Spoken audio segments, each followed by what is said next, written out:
The grocery store was unusually cold that morning. Not the refreshing kind of cold. The artificial kind that slips through your coat sleeves and settles against your skin. I remember it because, while the cashier tried my card for the third time, I became aware of every small discomfort around me. The buzzing fluorescent lights. The refrigerator motor humming behind the dairy section. The thin handle of my shopping basket pressing into my fingers. And the people waiting. Nobody said anything cruel. That almost made it worse.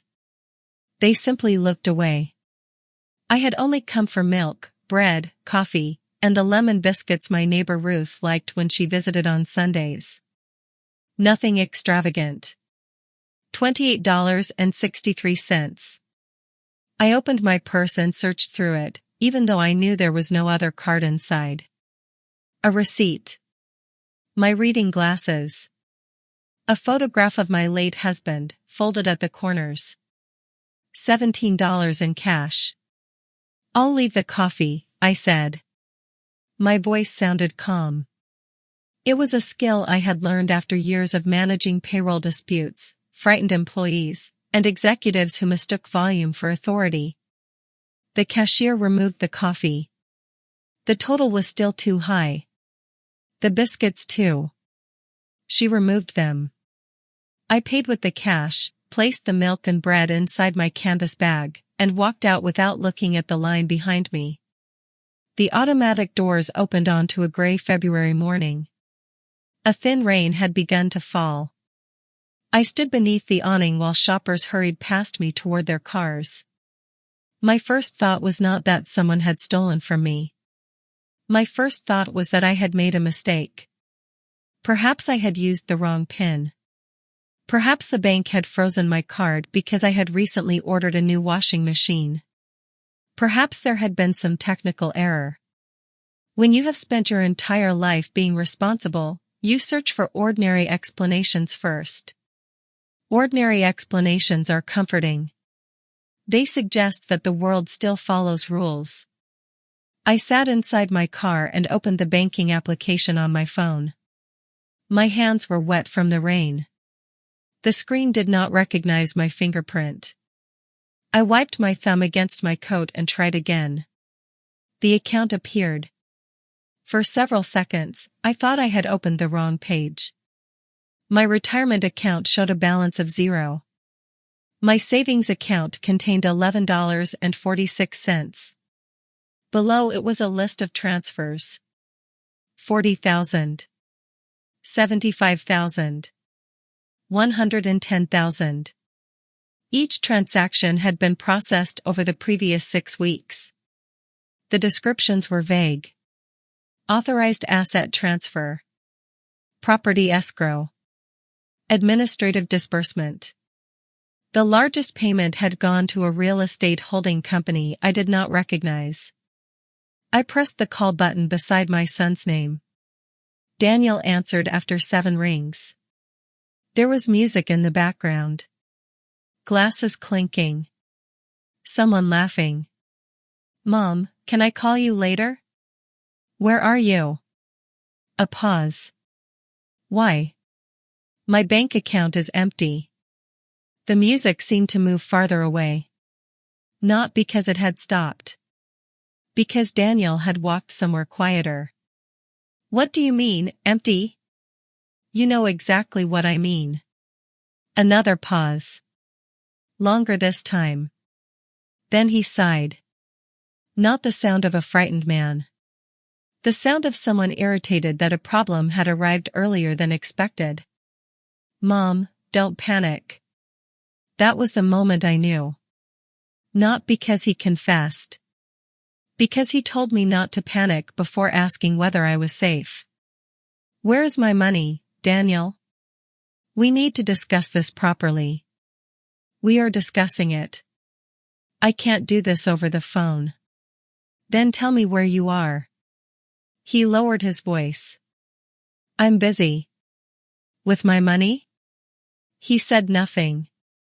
The rain struck the windshield in soft, uneven taps. For a strange second, I remembered Daniel at 8 years old, standing in our kitchen with chocolate around his mouth. He had denied eating the cake even while holding the fork.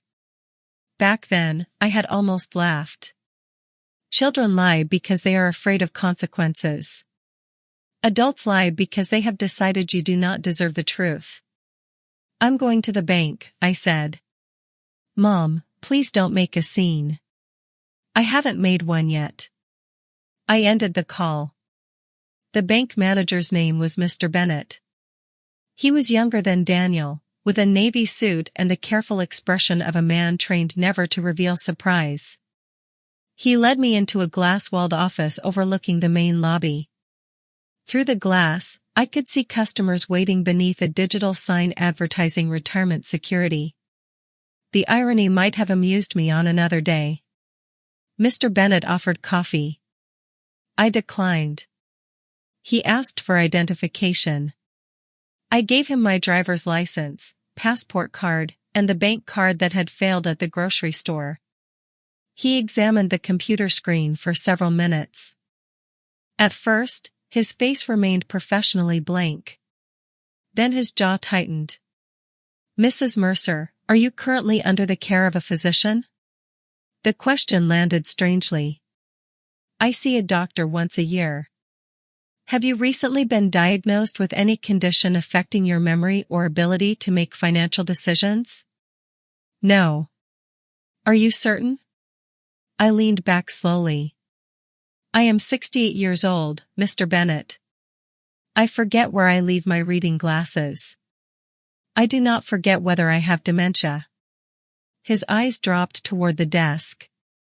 He turned the monitor slightly, shielding it from the lobby. There is a durable power of attorney registered on your accounts. I never signed one. It names your son, Daniel Mercer, as your financial agent. I said I never signed one. His fingers stopped above the keyboard. The room became very quiet. He opened a scanned document and rotated the monitor toward me. My name appeared at the bottom. The signature resembled mine. But it leaned too far to the right. Daniel had copied the version I used on birthday cards, not the shorter signature I used on legal documents. Beside it was a letter carrying the name of a private physician. The letter stated that I had displayed significant cognitive decline, including confusion, poor judgment, and an inability to manage complex financial affairs. I read it twice. Not because I did not understand it. Because I understood every word. Daniel had not simply taken my money. He had created a version of me that could not object. A confused old woman. A liability. Someone whose voice could be dismissed before she ever entered the room. Mr. Bennett kept speaking. He explained that the documents had been reviewed. That Daniel had appeared in person. That additional identity verification had been completed. That several transfers were still technically traceable. His words floated around me like papers caught in a draft. Who is the doctor? I asked. The letter is signed by a Dr. Nathan Kessler. I have never met him. Mr. Bennett's face changed. Only slightly. But enough. He reached for the office door and closed it completely. Mrs. Mercer, I need to contact our fraud department. How much is left? He hesitated. Across the affected accounts? Yes. $11.46. There are numbers that remain numbers. And there are numbers that divide your life into before and after. $11.46 was the price Daniel had left on my independence. Mr. Bennett printed the transaction history. The pages were still warm when he handed them to me. Most of the money had been routed through an account belonging to Mercer Lifestyle Holdings. The name would have been almost comical if it had not been built from my surname. The escrow payment had gone toward a penthouse at Hawthorne Court, a newly renovated residential building near the river. I knew the address. I could not immediately remember why. It sat somewhere at the edge of my memory, connected to old paperwork and conversations from years earlier. But my mind was too crowded to reach it. Can these transfers be reversed? I asked. The bank will investigate. Some may be recoverable. Some funds appear to have already been disbursed. For what? He studied the screen.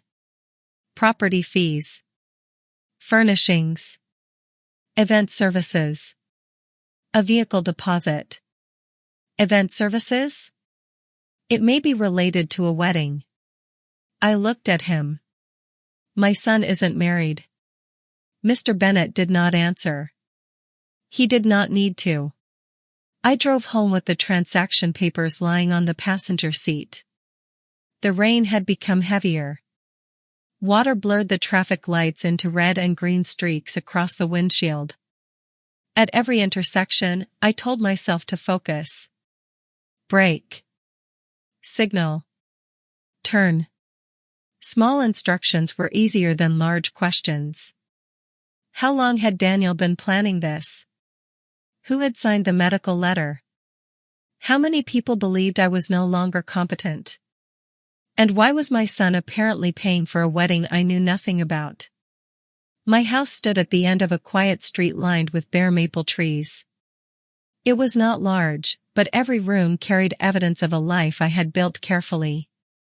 The blue ceramic bowl Daniel made in school. The marks on the laundry room door where we measured his height. My husband's old gardening shoes, still sitting beneath the workbench 6 years after his death. I placed the bank documents on the dining table. Then I noticed that the small drawer in my desk was open. I never left it open. Inside, the folder containing my pension statements had been moved. So had the envelope containing copies of my passport and property records. Daniel had a spare key. I had given it to him after my husband died. For emergencies, he had said. Apparently, I had become the emergency. I called him again. This time, he rejected the call. A minute later, a message arrived. I'm at my engagement party. We can talk tomorrow when you're calmer. I read the sentence 3 times. Not the part about the party. The part about me being calmer. Daniel had emptied my accounts, invented an illness, and planned a wedding without telling me. Yet somehow, my emotional state had become the problem. Below his message was a photograph automatically attached from the event invitation. Daniel and a woman stood together on a rooftop terrace. He wore a dark tailored suit. She wore a cream dress with a high neckline and a diamond ring that caught the light. Behind them was the river and the distinctive copper roof of Hawthorne Court. The invitation read, Daniel Mercer and Vanessa Lane. A celebration of our future. The address was less than 15 minutes away. I should have called the police. I know that. People have asked me why I did not. The truth is not complicated. I was still his mother. That fact did not excuse him. It did not make me weak. But it slowed the part of me that wanted to destroy what remained of his life. I needed to hear him say it. I needed to look at his face and know whether shame still lived somewhere inside him. So I changed my wet coat. I brushed my hair. I placed the bank documents inside my handbag. And I drove to my son's engagement party. The event was being held in a private lounge on the 22nd floor of Hawthorne Court. A young attendant stood beside a gold reception desk, checking names against a guest list. When I told her I was Daniel's mother, her expression flickered. Recognition. Then discomfort. Of course, she said. Mr. Mercer mentioned you might not be able to attend. Did he? He said you weren't feeling well. I'm feeling better now. She handed me a temporary access card. The elevator walls were lined with mirrors. Under the soft lighting, I looked smaller than I felt. Gray hair pinned neatly behind my ears. A plain navy dress. No jewelry except my wedding ring.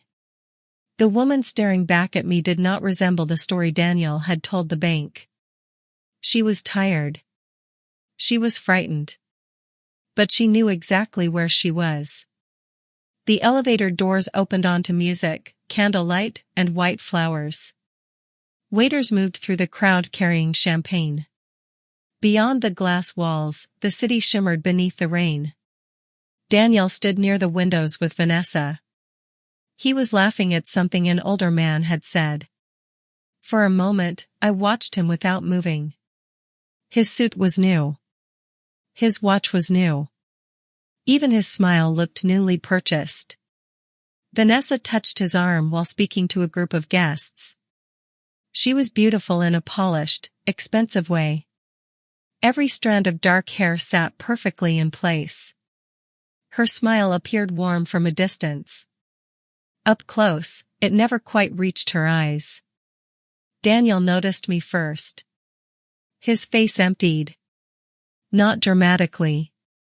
Just enough for me to see the calculation begin. Vanessa followed his gaze. "Daniel," she said. He moved toward me quickly. "Mom. What are you doing here?" "I received the invitation." "I didn't send you one." I noticed. Several nearby guests had turned toward us. Daniel placed a hand beneath my elbow. To anyone watching, it might have looked supportive. His fingers tightened. "Let's talk outside."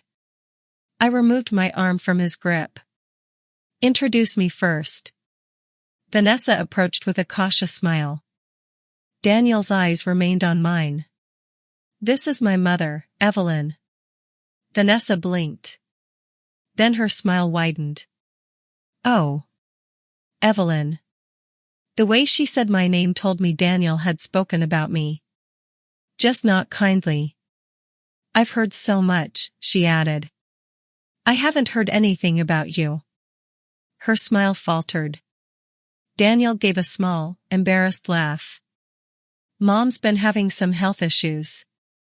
There it was. The story. Introduced casually, in front of strangers, as though it had always been true. Vanessa's expression softened into concern. "Daniel told me your memory has been getting worse." "My memory is excellent." Daniel looked at the guests around us. "Mom.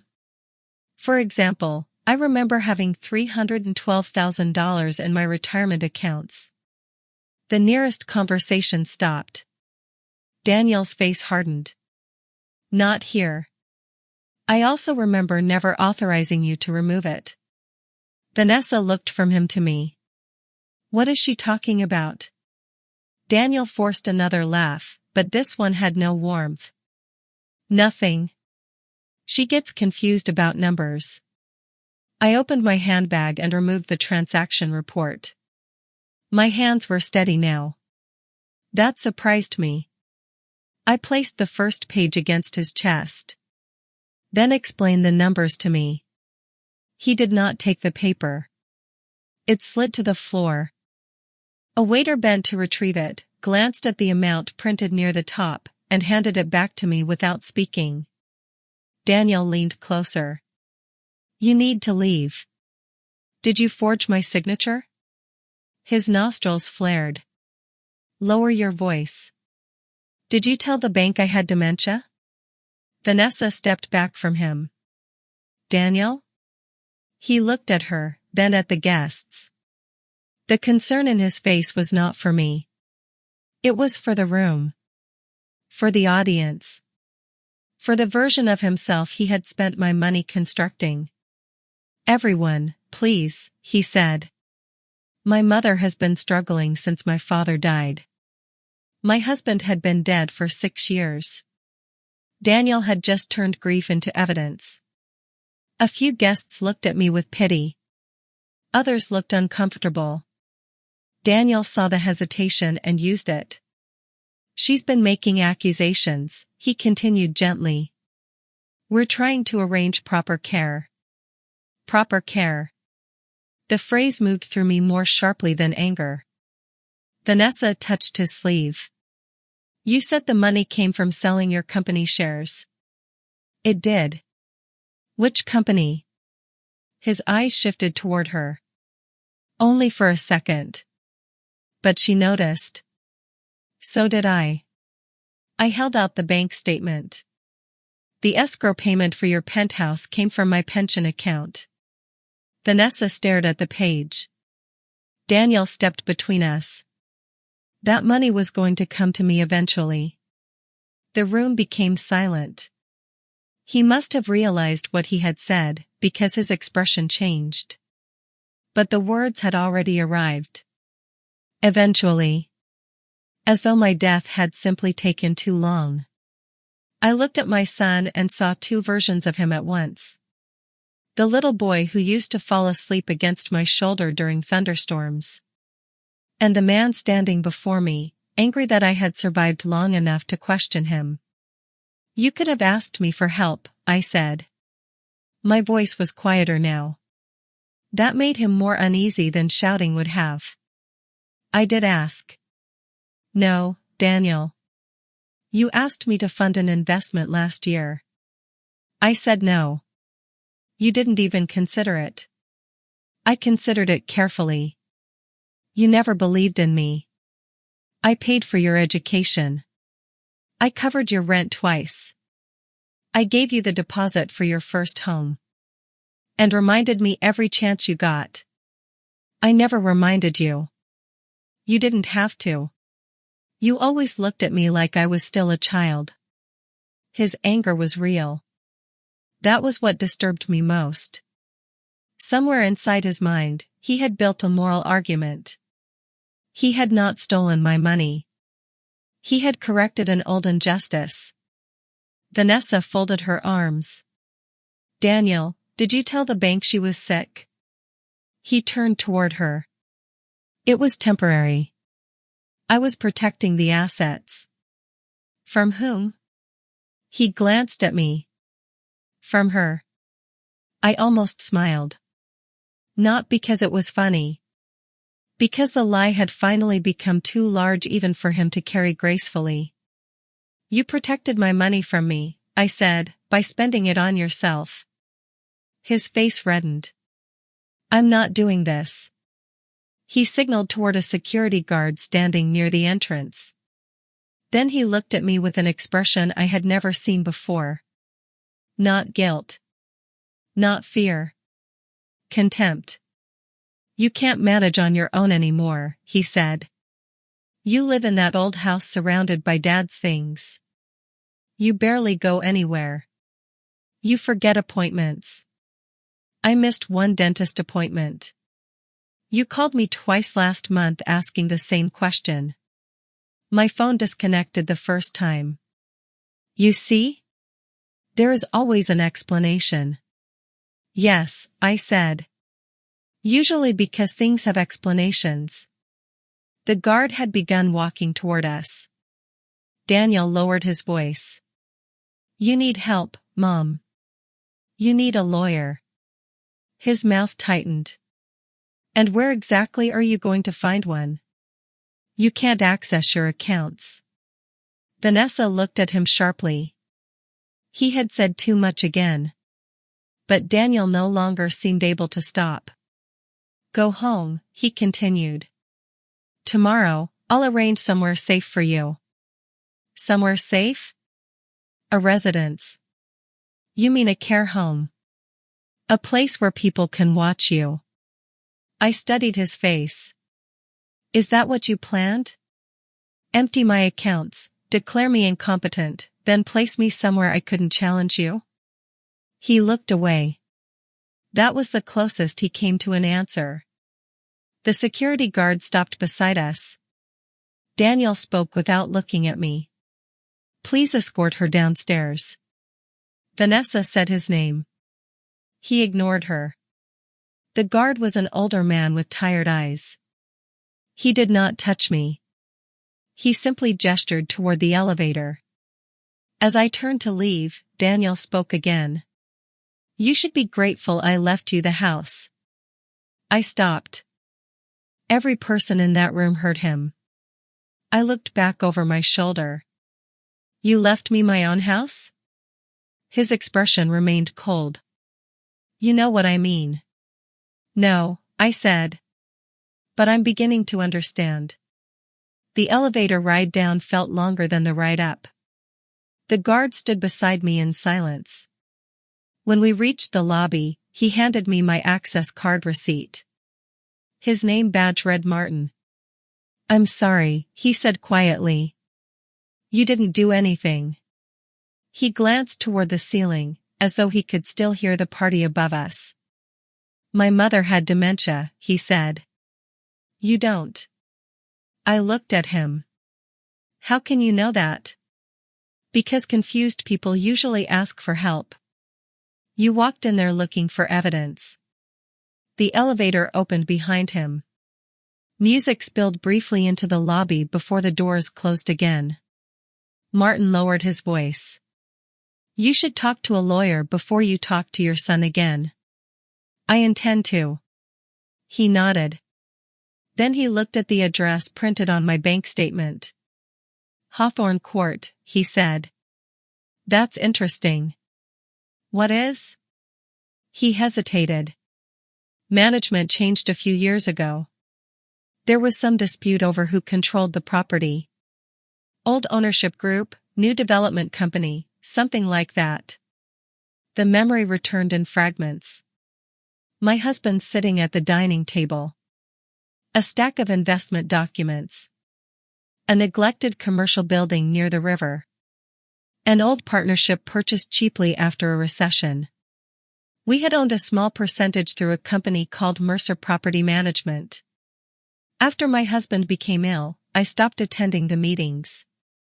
The building had later been renovated, refinanced, and renamed. I had assumed our interest had been bought out. But I could not remember signing anything. At home, I did not turn on the lights. I sat at the dining table while rain moved against the windows. Danielle sent 3 messages. The first was angry. You embarrassed me in front of everyone. The second was strategic. Vanessa is extremely upset.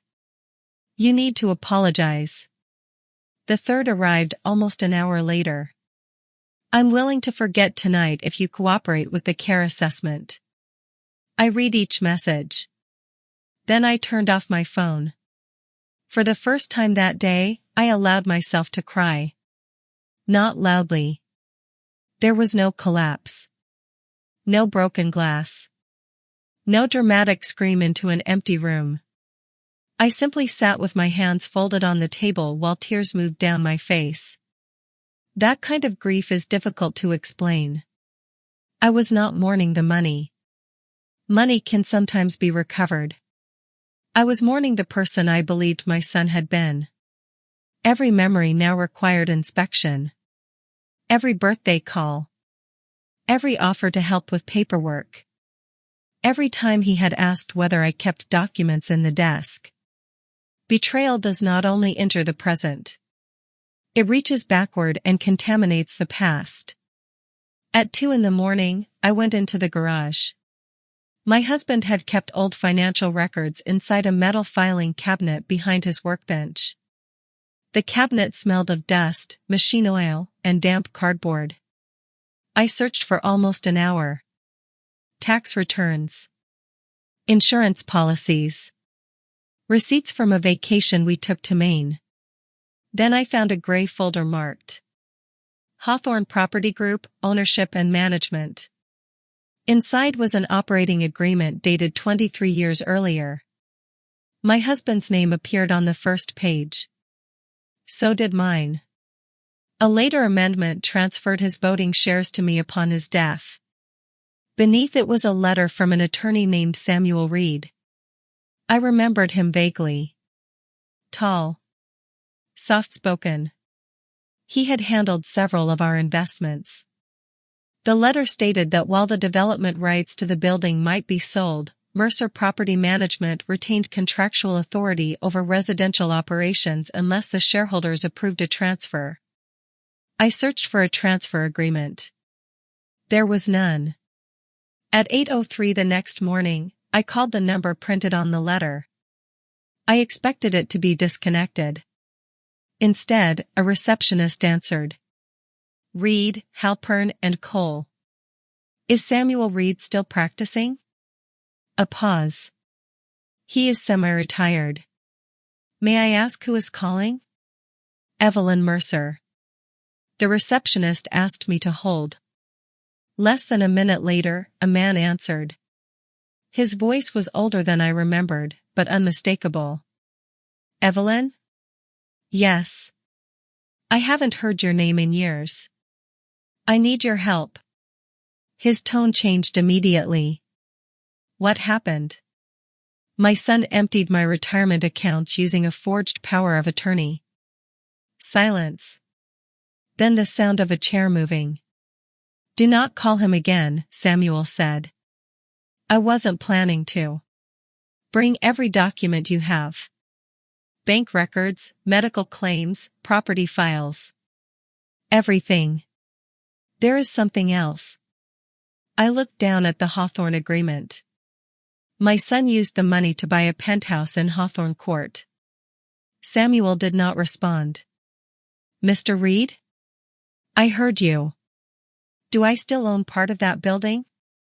Another pause. This one felt different. Not uncertain. Careful. Evelyn, he said, you don't own part of Hawthorne Court. My stomach tightened. I looked at the faded agreement in my hand. Then what does this document mean? It means your husband structured the investment more cleverly than either of you realized. I don't understand. You do not own an apartment in that building. His voice became very calm. You control the company that manages every apartment in it. For several seconds, neither of us spoke. Outside, the rain had stopped. Morning light entered through the kitchen window and fell across the documents Daniel had tried to use against me. The false medical report. The forged signature. The escrow payment for his penthouse. Samuel spoke again. Come to my office before noon. And Evelyn? Yes? Do not tell Daniel what you found. I looked at my son's final message. Cooperate, and I'll make sure you're taken care of. I placed the phone face down. For 24 hours, Daniel had controlled the story. He had decided I was confused. Helpless. Old. He had mistaken my silence for surrender. But silence is not surrender when you are choosing the right moment to speak. My son wanted to place me in a home. Instead, I was about to discover exactly how much power I held over his. Samuel Reed's office had not changed as much as I expected. The building was newer, and the receptionist used a tablet instead of a paper appointment book, but the waiting room still smelled faintly of polished wood and old books. Samuel had once been a broad-shouldered man with dark hair and impatient eyebrows. Now he walked with a cane. His hair was almost completely white. But his eyes remained sharp. He came through the doorway before the receptionist could announce me. Evelyn. He did not offer the careful smile people use around the elderly. He simply opened his arms. For one humiliating second, I nearly fell apart. Not because Samuel and I had ever been close.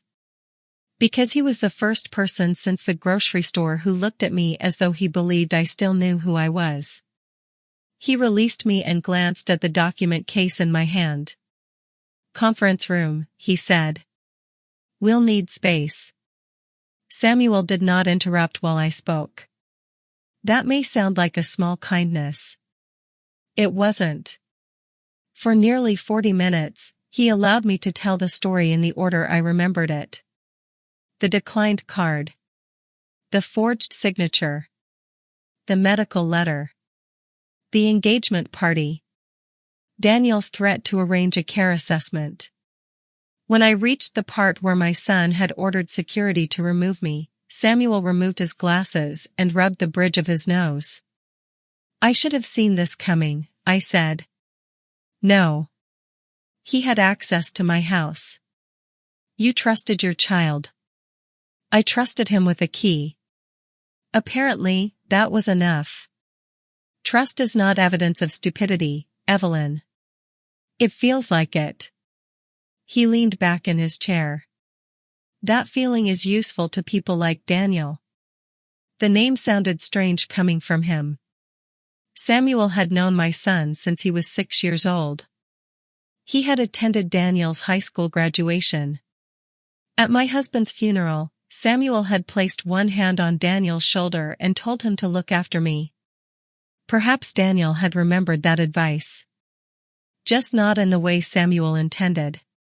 Samuel reviewed the bank statements first. He made notes in the margins with a black fountain pen. Then he examined the power of attorney. His expression hardened. This witness signature is false. You recognize it? It's supposed to be mine. I stared at him. The room seemed to tilt slightly. Your name is on that document? My name and my old registration number. Could Daniel have copied it from something? Several of your family documents contain my signature. Samuel studied the page again. This was assembled from legitimate pieces. That is why the bank accepted it. I sat very still. Daniel had not scribbled my name onto a withdrawal slip in a moment of desperation. He had researched. Collected records. Copied signatures. Located a physician willing to support the lie. Every new detail made the theft feel less impulsive. More intimate. He knew where we kept everything because he had grown up in the house. He knew which files held my signature because I had once taught him how to organize them. Samuel called in a younger attorney named Priya Shah. She wore a charcoal suit and carried 3 folders under one arm. Samuel introduced her as the firm's financial fraud specialist. Priya did not waste time offering sympathy. I appreciated that. She asked precise questions. Had I signed any recent loan documents? Had Daniel borrowed my phone? Did he know my email password? Had I received unusual verification messages? I remembered a weekend 6 weeks earlier when Daniel had come to repair my wireless router. He had sat at the kitchen table with my phone beside him. You need stronger passwords, he had said. He had helped me change them. Or I had believed he had. Priya wrote something down. Did he set up recovery access? I don't know. We'll check. Samuel placed the Hawthorne agreement in front of her. This is where things become interesting. Priya read the first page. Then the second. Her eyebrows rose. Is this still active? That's what we need to determine. Samuel turned toward me. After your husband died, the management rights should have transferred automatically to you. Hawthorne was later redeveloped by Calder Urban Properties. They bought the land interest and renovation rights, but the original operating agreement remained attached to the property. Why didn't anyone contact me? They did. Samuel opened a second file. Inside were copies of letters addressed to my house. I had never seen them. 3 years earlier, Calder Urban Properties had requested that I sell the management company. A year later, they had sent a revised offer. Then another. Each letter had been marked as unanswered. They were never delivered, I said. Samuel looked toward Priya. Or someone removed them. I thought about the open desk drawer. The missing property papers. The key I had given Daniel. Priya began tracing the legal structure on a yellow pad. Hawthorne Court was not a traditional condominium building. The residents did not own their apartments outright. They purchased long-term occupancy interests through a residential cooperative. The arrangement allowed the developer to advertise the units as exclusive residences while retaining ownership of the building through a central corporation. To Daniel, the penthouse looked purchased. In reality, his holding company had acquired a leasehold membership with significant upfront fees. The management company remained the legal landlord and operating authority. "And I control that company?" I asked. Samuel nodded. "You own 62% of its voting shares." "What about the other shareholders?" "Two are deceased. One trust dissolved. Their voting rights reverted according to the original agreement." "To me?" "Temporarily, yes." "How temporarily?" "Until the ownership is formally restructured." Priya tapped the document. "Which cannot happen without Mrs. Mercer's signature." I looked at the pages spread across the table. For years, they had been nothing more than forgotten paperwork inside a metal cabinet. Now they formed the floor beneath my son's new life. "What exactly does the management company control?" I asked. Samuel began counting carefully. Resident leases. Building services. Compliance notices. Common area access. Parking permits. Renovation approvals. Staff contracts. Vendor agreements. Evictions? When legally justified. He emphasized the final words. I understood why. Samuel knew I was angry. He needed to know whether anger had replaced my judgment. "I'm not asking you to manufacture a reason," I said. "Good. I'm asking whether stolen money was used to obtain his lease." Priya answered. "If the bank reverses the escrow transfer, his company may fail to satisfy the payment requirements. If the application contains false information, that could also constitute a material breach." Daniel told Vanessa he owned the penthouse. "That is not our concern unless he also misrepresented himself in the legal application."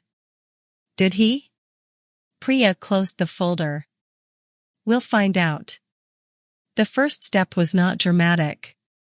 There were no police officers waiting outside Daniel's door.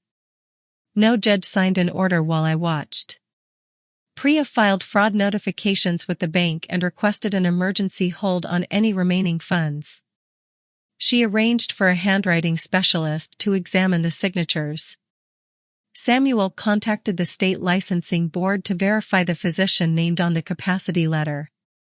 Then they asked me to undergo an independent mental capacity examination. I felt my face grow warm. "You believe him?"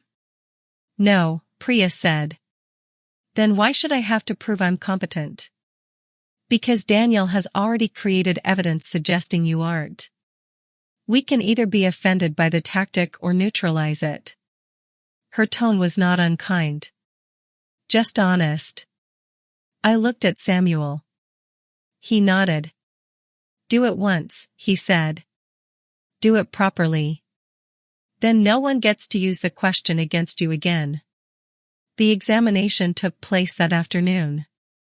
A neurologist asked me the date. The name of the current month. The city we were in. She gave me 5 words to remember and asked me to repeat them 20 minutes later. I remembered all 5. She asked me to draw a clock showing 10 minutes past 11. I did. Then she asked whether I understood why I was there. My son forged medical documents to take control of my finances. "And how does that make you feel?" "Angry." "Anything else?" I looked toward the window. Cars moved through the intersection far below. Embarrassed that I still want him to apologize. The neurologist placed her pen down. "That isn't cognitive impairment, Mrs. Mercer." "No. It's grief." By the time I returned home, Daniel had called 14 times. I did not answer. His messages moved through predictable stages.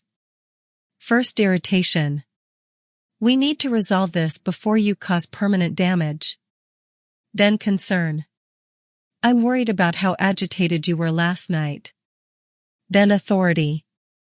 The assessment appointment is Monday. I've already made arrangements. Finally, accusation. Vanessa thinks you're trying to destroy our wedding. I hope you're proud of yourself. There was no mention of the stolen money. Daniel wrote as though the conflict had begun when I entered the engagement party. That was his greatest talent. He could remove everything that came before his reaction, then present the reaction as the crime. The following morning, Samuel called. The management company is active. I sat up in bed. Active? Barely.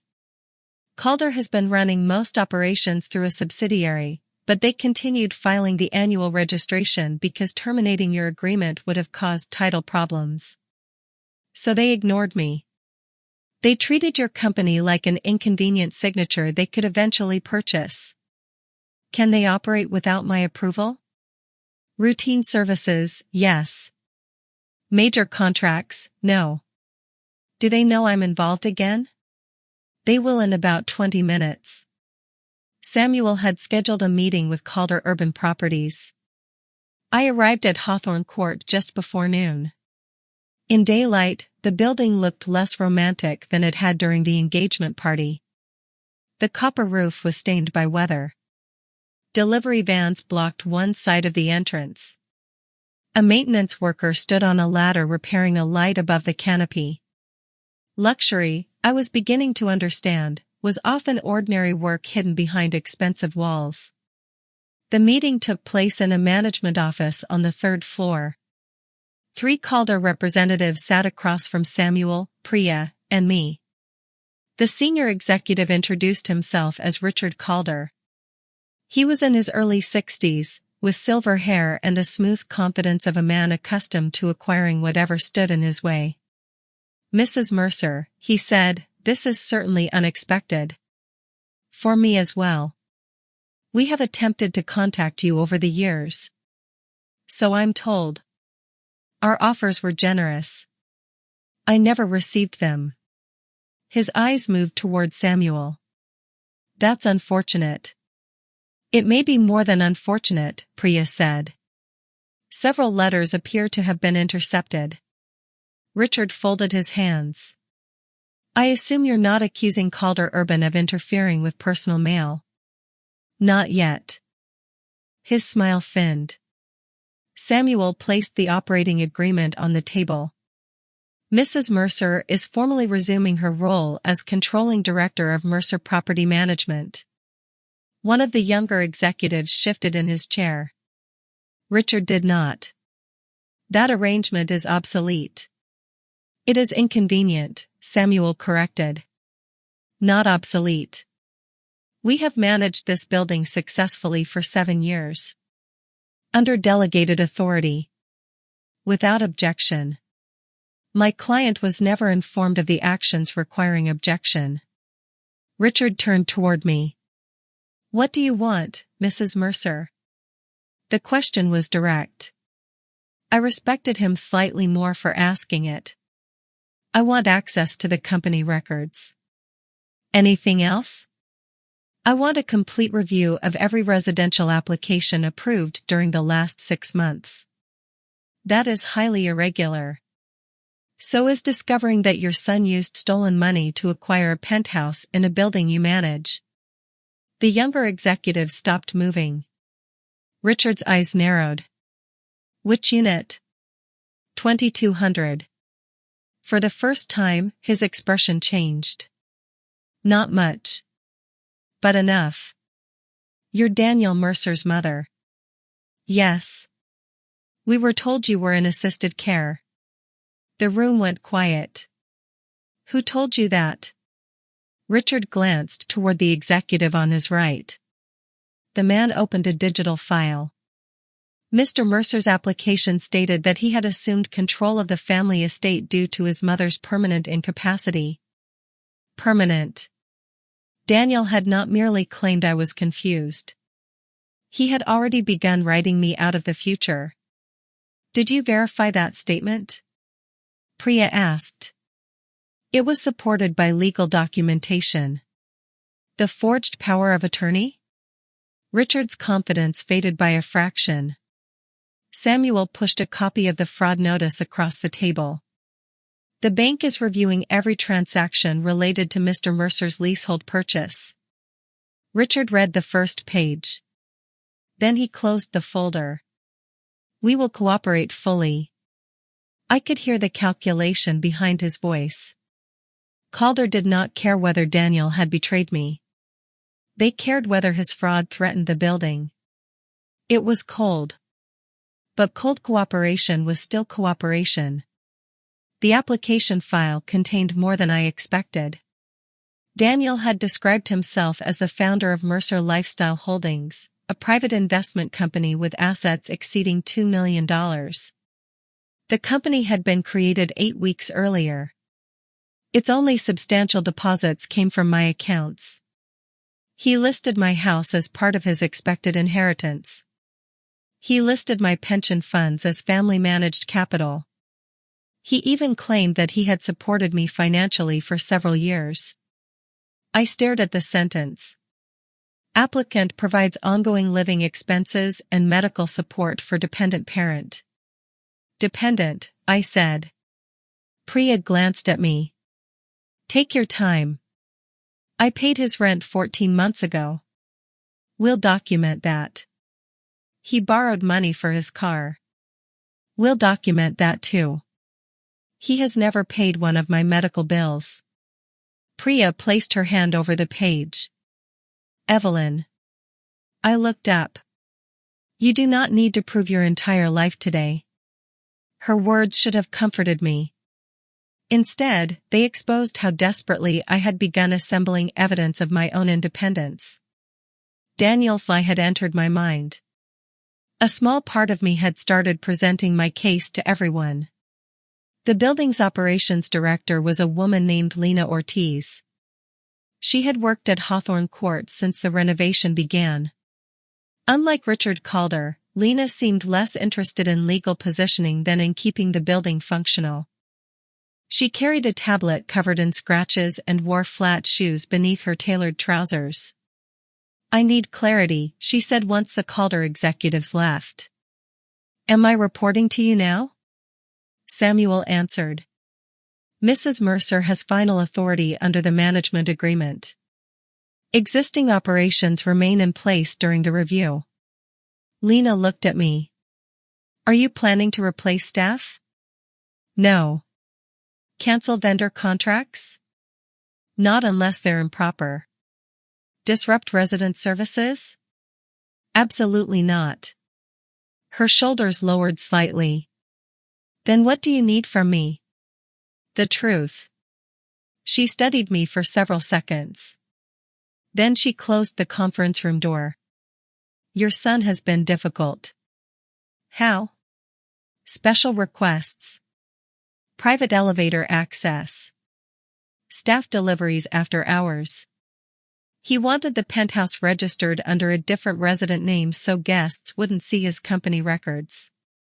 Did you allow it? No. He told me you did. He tells people many things. There was no cruelty in her voice. Just exhaustion. Lena opened Daniel's service history. He had requested replacement furniture before officially moving in. Complained about the view from a guest bedroom.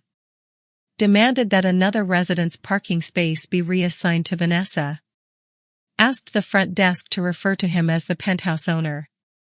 He is not the owner, Lena said. He knows that? He signed a 96-page occupancy agreement. That doesn't answer my question. For the first time, Lena smiled. No. I don't think he read it. She showed me the penthouse layout on her tablet. 4 bedrooms. Private terrace. Marble kitchen. A dressing room larger than my first apartment. Daniel had paid for custom furniture, imported lighting, and a temperature-controlled cabinet for wine. The grocery store returned to me. The milk beneath the scanner. The coffee I had left behind. The cashier removing Ruth's lemon biscuits from my bag. I closed my eyes briefly. "Mrs. Mercer?" Lena asked. "I'm fine." It was not entirely true. But it was close enough to continue. Daniel's unit had a scheduled building inspection that afternoon. A pipe pressure issue had affected several apartments on the top floors. Lena explained that management had already issued written notice 48 hours earlier. "He confirmed the appointment," she said. "Will he be there?" "He said his interior designer would provide access." Samuel looked at me. "You are not required to attend." "I know. If you do attend, you are there as a management representative. Not as his mother." "I understand." No confrontation. I said I understand. He held my gaze. I realized he was not questioning my intelligence. He was protecting the case from my emotions. That distinction mattered. "I will not confront him," I said more calmly.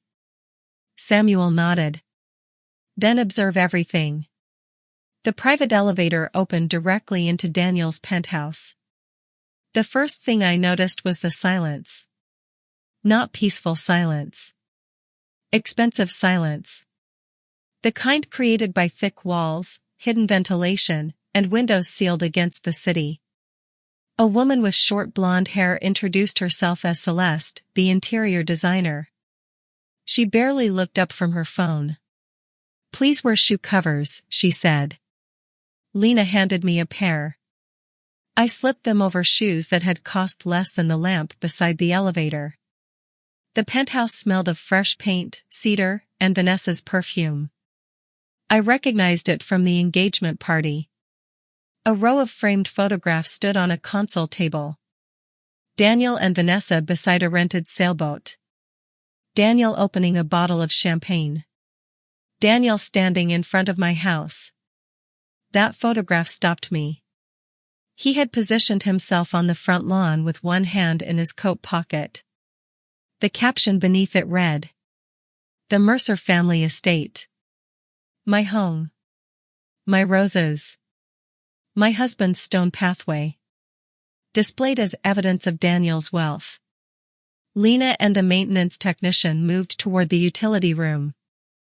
I followed slowly. The living room opened onto a terrace overlooking the river. Half-unpacked wedding gifts covered one wall. Crystal glasses.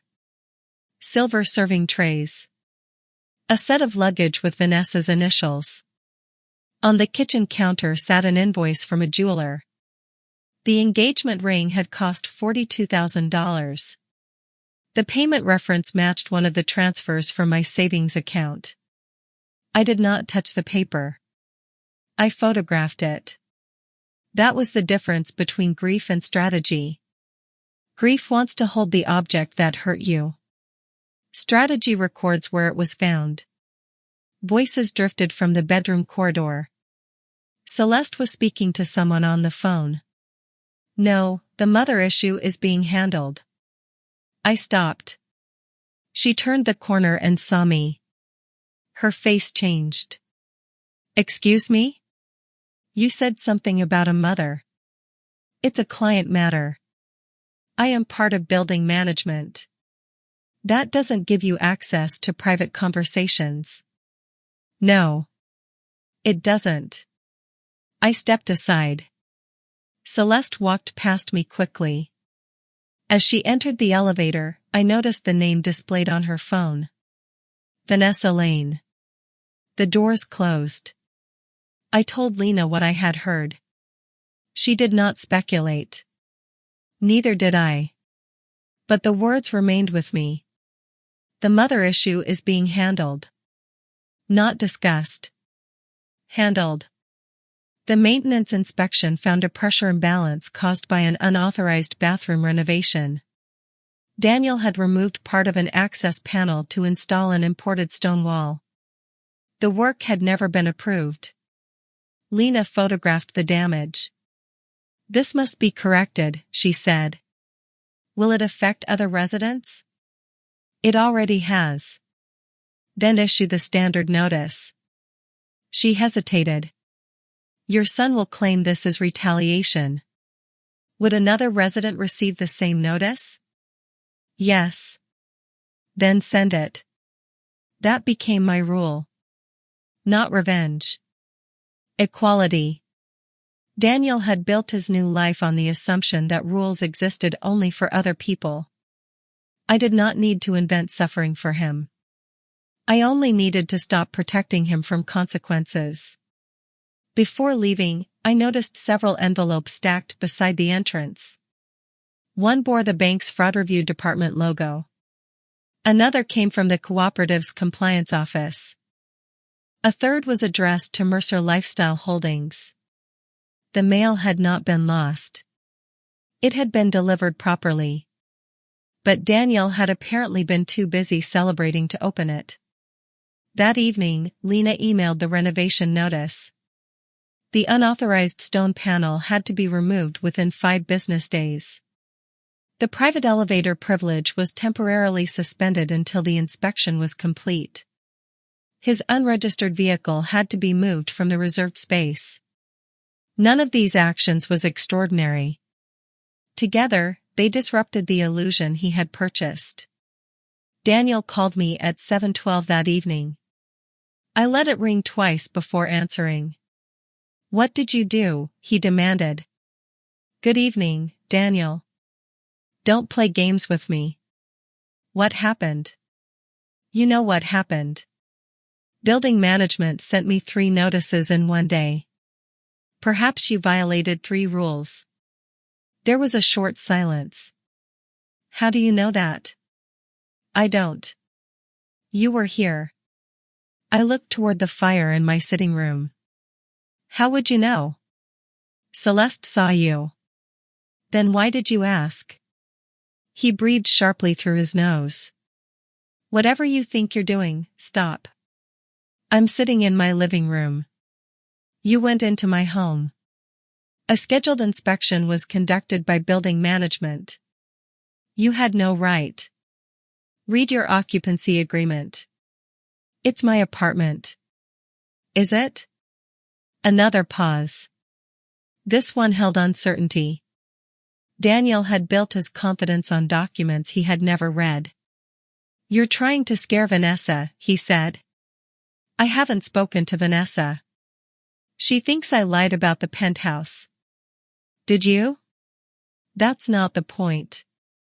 It rarely is when you're speaking." His voice lowered. "You think having some old paperwork makes you powerful?" I had not told him about the management company. Neither had Samuel. But Daniel was beginning to suspect. "What old paperwork?" I asked. "Dad's useless investments." "Useless?" "He lost money on half of them." "Your father never lost money on Hawthorne Court." Daniel went silent. I had given him one piece of information deliberately. Not enough to explain. Enough to keep him awake. He recovered quickly. "You're confused again." There it was. His safest weapon. I glanced at the neurologist's report beside me. "I was examined yesterday." "You what?" "Independent neurological assessment." "Who arranged that?" "I did." "You shouldn't make medical decisions without me." The absurdity was almost elegant. "I'm not discussing my health with you. I'm your legal agent." "No, Daniel. You are the subject of a fraud investigation." The line went quiet. For the first time since the grocery store, I heard genuine fear in his breathing. "Mom." Not Evelyn. Not the confused woman. "Mom." He used the word when he needed something. "You went to the police?" I went to people who understand documents. This can be fixed. I agree. I'll return some of the money. Some? I invested the rest. You bought furniture. The penthouse is an asset. It is a leasehold occupancy interest. Silence. I could almost see him standing in the marble kitchen, looking around at the life he had mistaken for ownership. Who told you that? He asked. I read the agreement. You don't understand those contracts. Your father taught me. Dad handled the business. We handled it together. That's not how I remember it. No, I said softly. Your memory does seem to be causing problems. He ended the call. The next several days were quiet on the surface. Underneath, everything moved. The bank froze 2 accounts connected to Mercer Lifestyle Holdings. A vehicle dealership canceled delivery of Daniel's new car when the final payment failed. The wedding venue requested updated payment information. The jeweler contacted Vanessa about the balance on her ring. I did not cause those events. The money supporting them had simply stopped flowing. But Daniel believed I was controlling every detail. That belief did more damage than any deliberate harassment could have. Once a person knows their secrets are exposed, every ordinary inconvenience begins to feel like surveillance. Lena reported that Daniel had started questioning the front desk staff. Had anyone entered his unit? Was his mail being redirected? Were his calls being monitored? The answers were no. His mail arrived. His calls were private. Nobody entered without notice. Still, he installed 2 additional cameras outside his penthouse. Then he complained that the cameras violated building rules because they captured a shared hallway. But genuinely, it was the first useful thing I had done with my authority. It felt better than frightening my son. As we returned to the lobby, Vanessa stepped through the main entrance. She wore oversized sunglasses despite the cloudy afternoon. A garment bag hung over one arm. She stopped when she saw me. For a moment, neither of us spoke. Lena looked between us. I'll meet you upstairs, I told her. Vanessa removed her sunglasses. Her eyes were red. Are you following me? No. You were in our apartment. I attended a scheduled building inspection. Daniel says you're trying to have us thrown out. I haven't filed an eviction action. Yet, I agreed. Her expression hardened. At least you admit it. I admit that your fiancé obtained the penthouse using money he stole from me. He said it was family money. Everything is family money when one family member wants what belongs to another. Vanessa shifted the garment bag. A designer label was visible through the plastic. Daniel says you always controlled him. Daniel is 37. That doesn't mean you can't control him. No. It means he has had 19 years to escape. She looked away. Through the glass entrance, a black car waited at the curb. The driver checked his watch. Did he tell you I was dying? I asked. Vanessa's eyes returned to mine. He said your condition was advanced. What condition? He wasn't specific. Did that concern you? He said it was painful to discuss. That sounded like Daniel. Vagueness presented as suffering. What else did he tell you? She tightened her grip on the garment bag. I'm not discussing my relationship with you. Then don't. I stepped toward the elevator. Vanessa spoke before I reached it. He said the house was already his. I turned. My house? The family estate. There was embarrassment beneath her voice now. Not because Daniel had lied. Because she had repeated the lie. He said you transferred it to him before you became ill. I did not. He showed me papers. Daniel has shown many people papers. Her face changed. The confidence left first.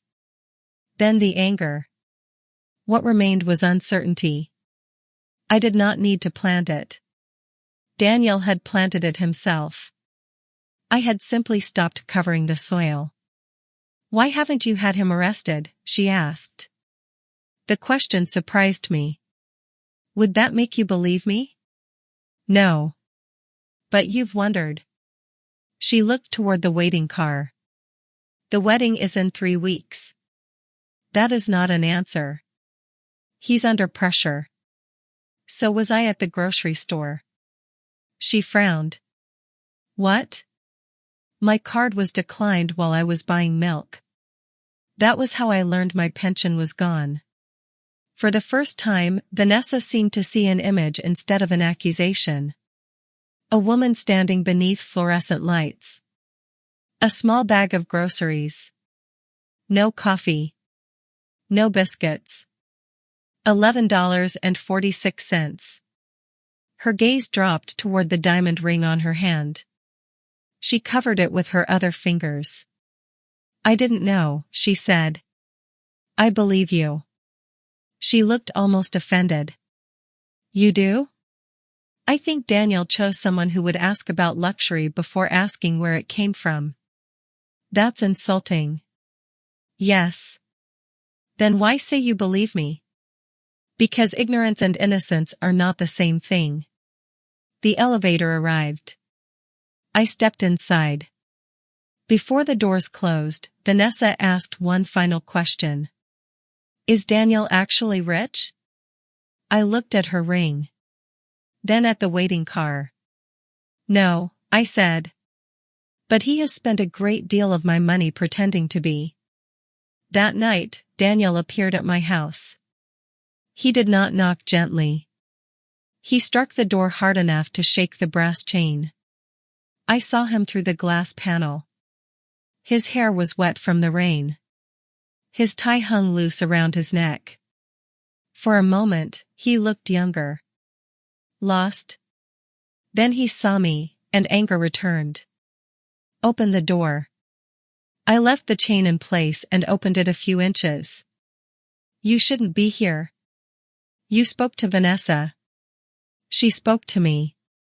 You told her I'm broke. Are you? His hand pressed against the door. You are destroying my life. No, Daniel. I am examining the receipts. Let me in. No. This is still my family home. It has never been your property. I grew up here. So did your sense of entitlement. His face tightened. Do you hear yourself? Very clearly. He glanced toward the neighboring houses. Take the chain off. Step away from the door. I need to explain. You had that opportunity at your engagement party. You humiliated me. I asked where my money went. You made me look like a criminal. You forged a power of attorney. His voice dropped. I was going to pay it back. With what? The investment returns. From which investment? He looked away. There was no investment. Not in the traditional sense. There was only the wedding. The penthouse. The car. The image of success. Daniel had not stolen my future to build wealth. He had stolen it to build scenery.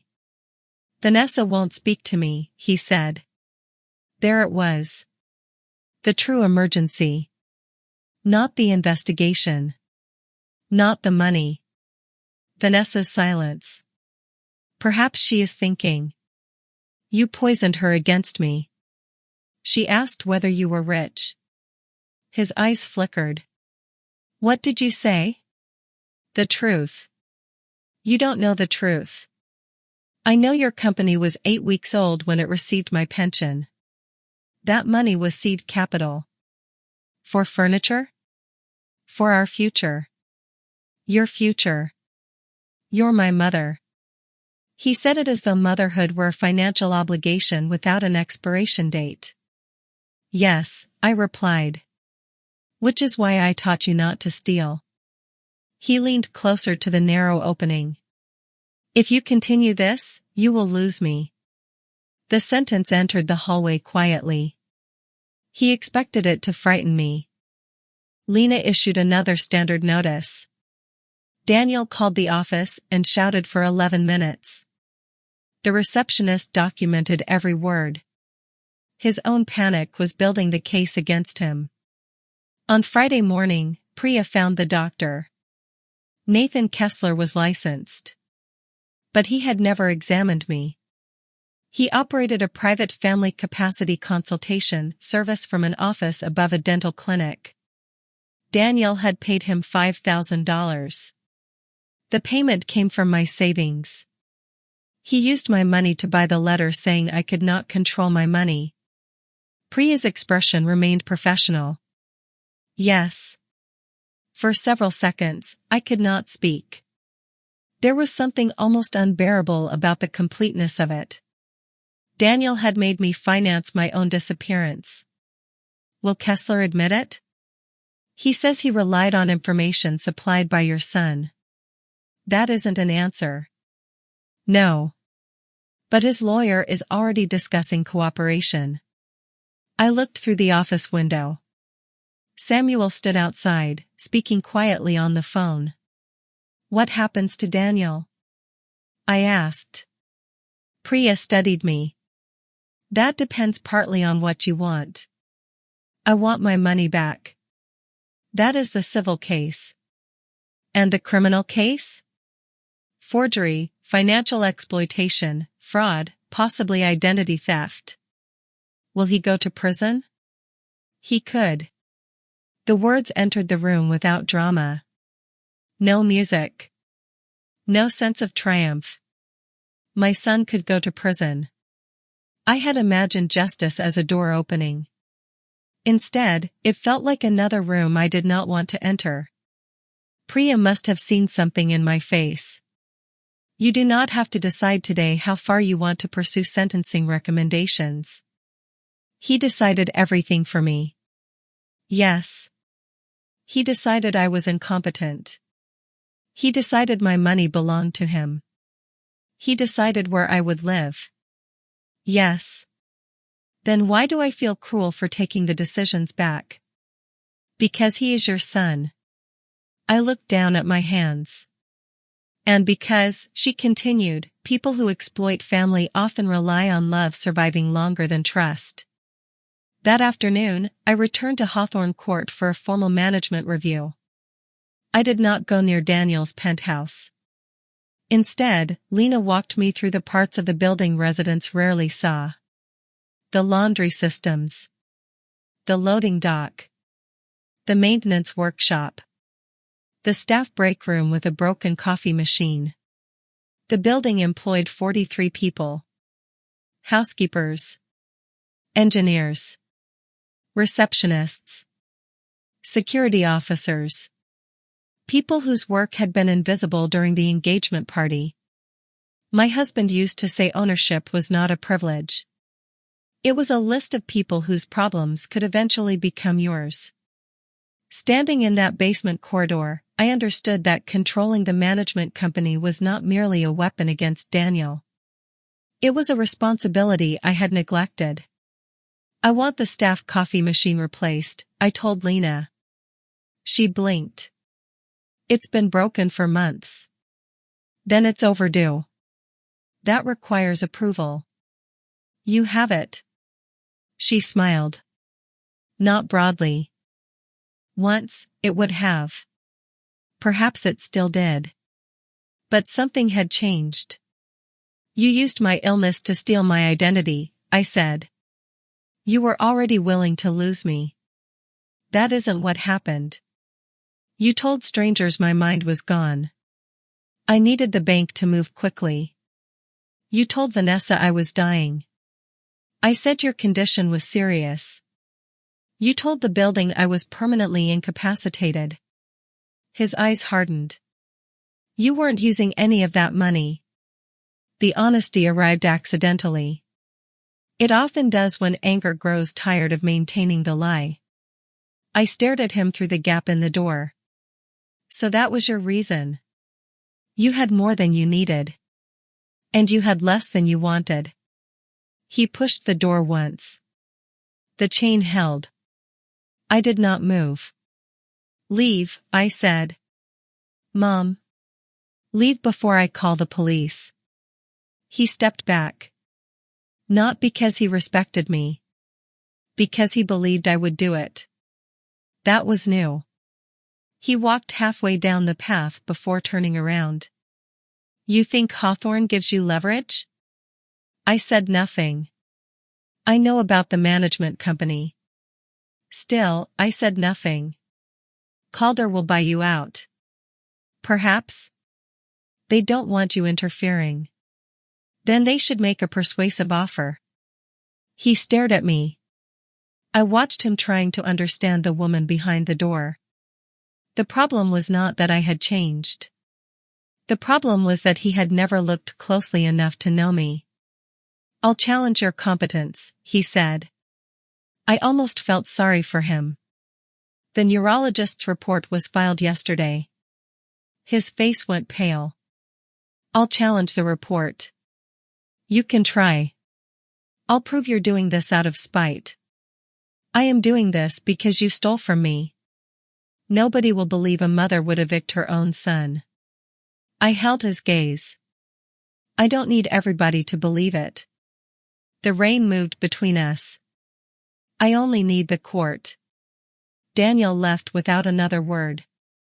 I closed the door and locked it. Then I stood in the hallway with one hand pressed against the wall. My knees were shaking. Courage does not always feel powerful. Sometimes it feels like waiting until the person who frightened you can no longer see your body trembling. The following morning, Priya called before breakfast. We found another transfer. How much? $25,000. To whom? A wedding event company. That isn't surprising. This part is. I heard pages moving on her desk. The company that received the payment is owned by Vanessa Lane. I sat down slowly. Vanessa owns the wedding company? Not exactly. She formed it 4 months ago. There are no employees and no previous events. What was the payment for? Consulting and event coordination. For her own wedding? That appears to be the claim. My conversation with Vanessa replayed in my mind. Her red eyes. Her questions. The way she covered the ring. Perhaps she had not known Daniel stole the money. But she had accepted $25,000 through a company that did not truly exist. Ignorance. Innocence. The difference had just become more expensive. Does Daniel know? I asked. We can't determine that yet. I looked toward the rain-streaked window. Don't contact her. Why? Because I want to know which one of them lies first. Priya was silent. Then she spoke carefully. Evelyn, observation is useful. Entrapment is not. I'm not trapping anyone. What are you planning? Nothing illegal. That is not a complete answer. No, I said. It's the answer my lawyer requires. She sighed. But I could hear something else beneath it. Respect. Or perhaps concern. At that moment, I was not sure which one I deserved. By noon, Hawthorne Court's accounting review revealed another problem. Daniel's initial occupancy payment had cleared. The final cooperative membership payment had not. The bank's fraud hold had stopped it. Under the agreement, he had 7 business days to cure the default. If he failed, his occupancy interest could be terminated. His penthouse was not yet lost. But the clock had begun. Lena asked whether she should issue the notice. Would you issue it to anyone else? I asked. Yes. Then send it. At 2:15, the notice was delivered electronically. At 2:19, Daniel called the management office. At 2:27, he called Samuel. At 2:31, he called me. I did not answer. At 2:38, Vanessa called. I watched her name appear on my phone. Then disappear. A message followed. We need to talk without Daniel. I read it twice. The first lie in a relationship creates doubt. The second creates fear. But the moment two people begin hiding separate conversations from each other, the relationship has already split into opposing sides. I placed the phone beside me. Outside my window, the clouds were beginning to break. Daniel believed the penthouse notice was the greatest threat to his wedding. It wasn't. The greatest threat was the woman wearing my $42,000 diamond. And the secret company she had forgotten to mention. Daniel had studied every vulnerable part of my life and converted it into a tool. My widowhood. My quiet house. My limited social circle.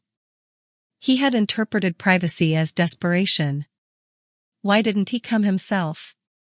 I asked. He thinks you'll listen to another woman. No. He thinks you'll look less threatening if you're carrying the knife. Vanessa pulled her hand back from the document. I'm not part of this.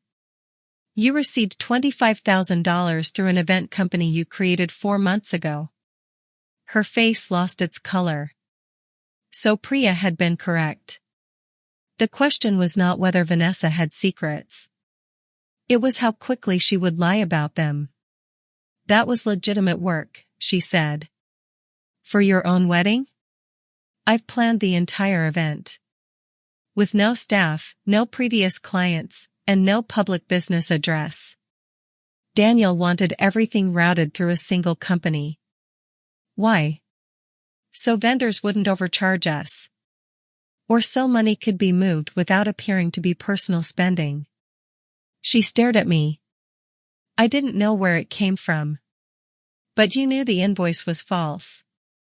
It wasn't false. What service did you provide to yourself? Her voice sharpened.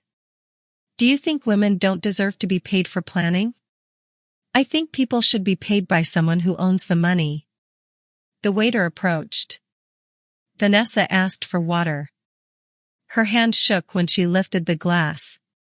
I kept the money separate, she said. How much remains? Most of it. How much? 18,000. What happened to the rest? Deposits. For the wedding? For things Daniel said he would reimburse. With my money. I didn't know that.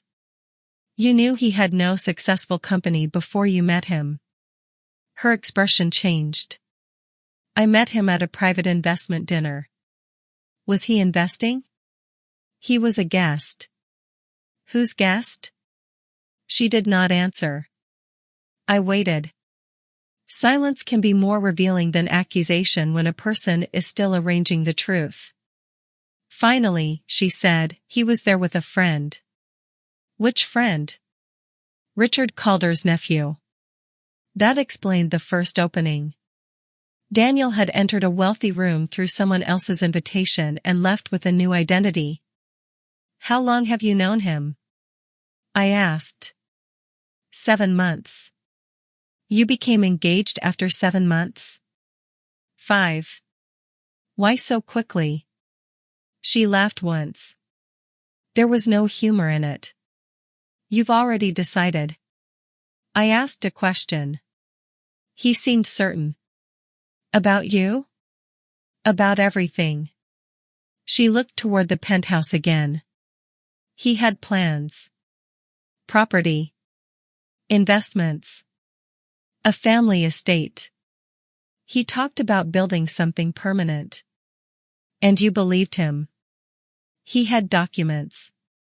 So did the bank. Her mouth tightened.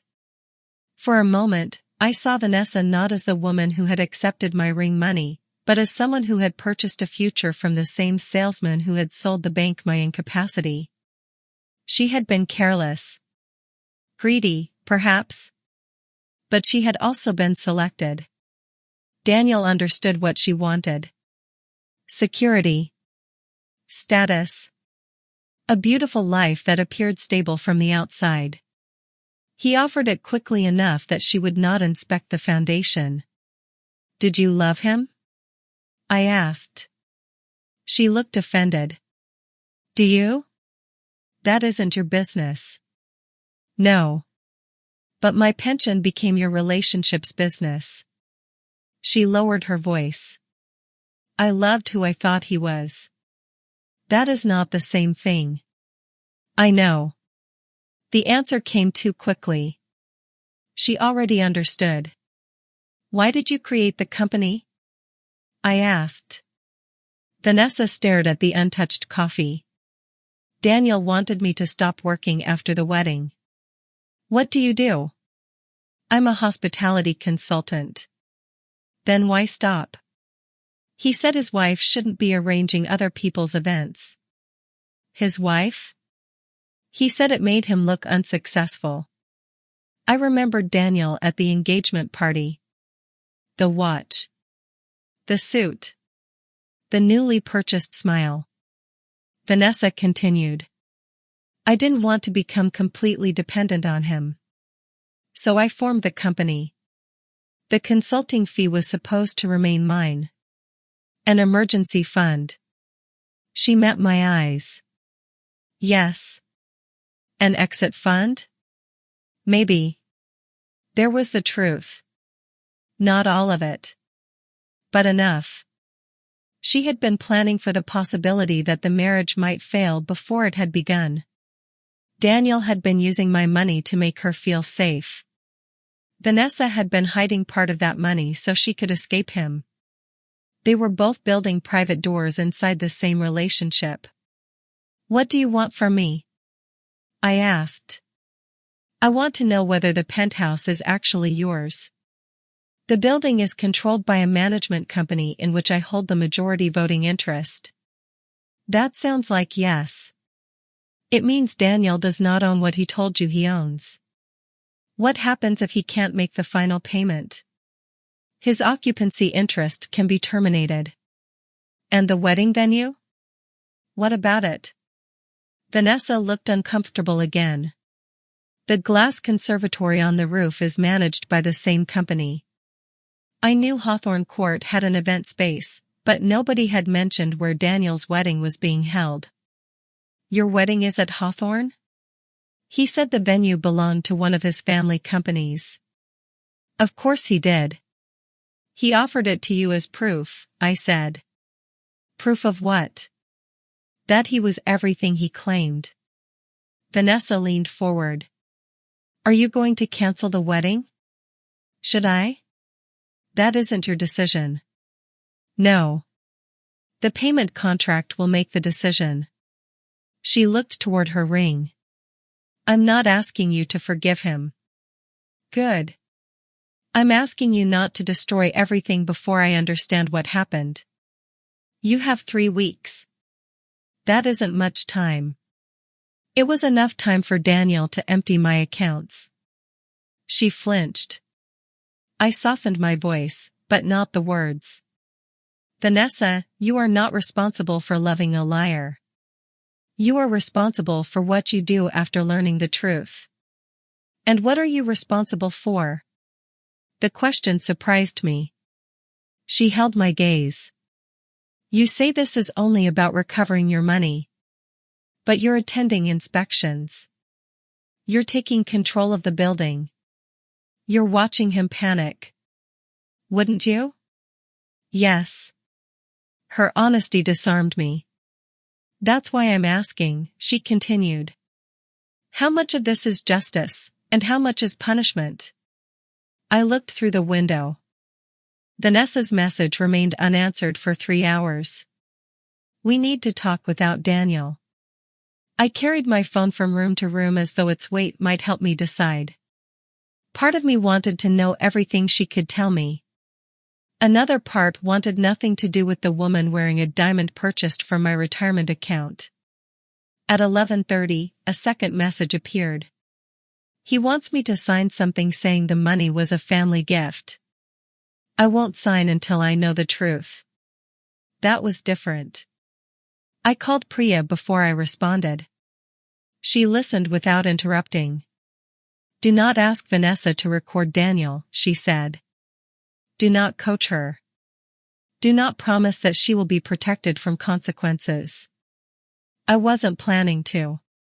Meet somewhere public. Take notes afterward, not during. And remember that she may be gathering information for him. You trust everyone as little as I do now. It's part of the job. I looked at Daniel's childhood photograph on my mantle. No, I said. It's part of surviving. Vanessa chose a cafe overlooking the river. It stood across the street from Hawthorne Court, close enough for the penthouse windows to reflect in its glass walls. When I arrived, she was already seated in a corner booth. No designer dress. No professional makeup. Her dark hair was tied loosely behind her neck, and she kept turning the engagement ring around her finger. A waiter placed 2 cups of coffee between us. Neither of us drank. Does Daniel know you're here? I asked. No. Then we have at least one thing in common.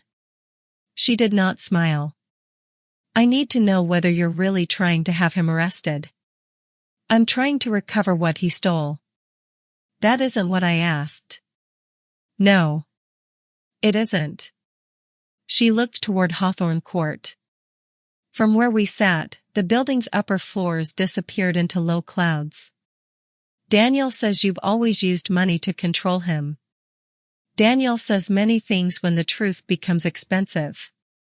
He said you offered to pay for the wedding, then changed your mind. I learned about the wedding at the engagement party. Vanessa's fingers stopped moving around the ring. He told me you helped choose the venue.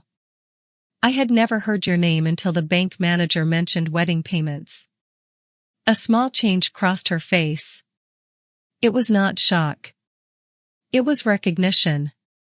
She had already discovered enough lies to believe another one. What exactly did he tell you about me? I asked. Vanessa looked down at the coffee. He said you were ill. What kind of illness? Early onset dementia. I'm 68. I know what early onset means. Apparently Daniel doesn't. She lifted her eyes. He said the diagnosis had been hidden from you because you became paranoid whenever anyone mentioned it. It was an efficient lie. Any denial I made could be interpreted as another symptom. He said your doctor advised him not to confront you, Vanessa continued. He said you sometimes believed people were stealing from you. I sat back. Daniel had not created the dementia story to persuade only the bank. He had built it to survive discovery. The more accurately I accused him, the more convincingly he could describe me as delusional. Did he say I was dying? I asked. Vanessa hesitated. He said people with your condition can decline quickly. That was not my question. Her eyes moved toward the window. He said you probably wouldn't recognize anyone by the wedding. I pressed my palm flat against the table. The surface was cold. And when was I supposed to enter care? Before we moved into the penthouse. Before? He said the house would be sold once you were settled. There it was. The next stage. My home was not something Daniel had generously left me. It was inventory waiting for my removal. Vanessa pushed a document across the table. It was titled, Confirmation of Interfamily Gift and Asset Advancement. The wording stated that I had voluntarily transferred $312,000 to Daniel as an early inheritance. My forged signature had not yet been added. There was an empty line waiting for it. "He asked you to bring this to me?" I said. "He asked me to persuade you." "How?" "He said you liked me. I've spoken to you twice. He said you were lonely." The insult was so precisely aimed that I almost admired it. A worker was cleaning the brass entrance doors across the street. A delivery driver pushed a cart beneath the awning. Ordinary life continued around a building that had become the center of ours. "I don't know yet," I said. It was the most honest answer I had given her. Before we left, Vanessa removed the engagement ring. For a moment, I thought she intended to hand it to me. Instead, she placed it inside her handbag. "I'm not returning it until I decide what I'm doing." It was purchased with my money. And given to me. That may make it legally complicated. Everything about your family is legally complicated. She stood. I remained seated. "Daniel will ask what we discussed," she said. "What will you tell him?" "That you're exactly as dangerous as he said." I almost smiled. "And do you believe that?" She put on her sunglasses. "I believe you're not confused." Then she walked away. 2 days later, I met Vanessa again. This time, neither of us had arranged it. Hawthorne Court was hosting a resident charity luncheon in the Glass Conservatory. Lena had asked me to attend as the returning director of the management company. The event raised money for a local meal delivery program serving older residents. I nearly declined. Standing beneath chandeliers with people who could afford private elevators did not feel like useful work. Then Lena told me the program had lost funding. I attended. The conservatory occupied most of Hawthorne's roof. Its arched windows overlooked the river and the old financial district. Potted olive trees lined the walls. White fabric had already been draped across part of the ceiling for Daniel's wedding. Staff members moved between tables carrying trays of sparkling water. At the entrance, Lena introduced me only as Evelyn Mercer from Mercer Property Management. She did not mention Daniel. For nearly an hour, I spoke with residents who knew nothing about my family. A retired teacher complained about the elevator lighting. A widower asked whether the building could arrange a weekly card game.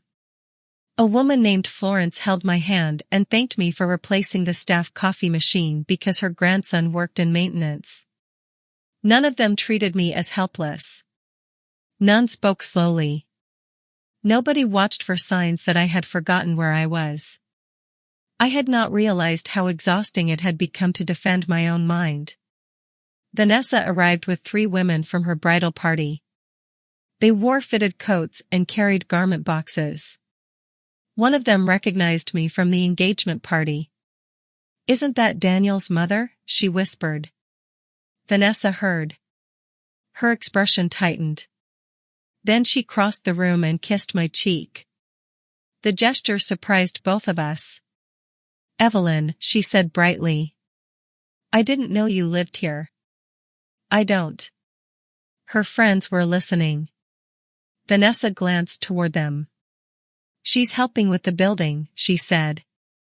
"Helping?" Lena repeated from behind us. Vanessa turned. Lena smiled politely. "Mrs. Mercer is the controlling director of property management." The 3 women became very still.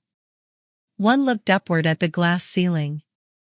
"You own this place?" she asked me. "I control the company responsible for it." "But Daniel said." Vanessa interrupted. "Daniel simplified the arrangement." That phrase told me she had already begun protecting herself from his lies. One of the women laughed awkwardly. "He made it sound like the whole building was part of his family estate." "It is connected to his family," I said. Vanessa looked at me. Just not in the way he suggested. The luncheon coordinator approached with seating cards. Mrs. Mercer, we've placed you at the sponsor table. Vanessa's friend looked at the gold lettering on my card. Evelyn Mercer, Mercer Property Management. The social shift happened quietly. People who had viewed me as Daniel's unfortunate mother began asking for my opinion. What did I think of the renovations? Would the management company support more charity functions? Had I known Hawthorne before the redevelopment? I answered plainly. I did not exaggerate my wealth or authority. I did not need to.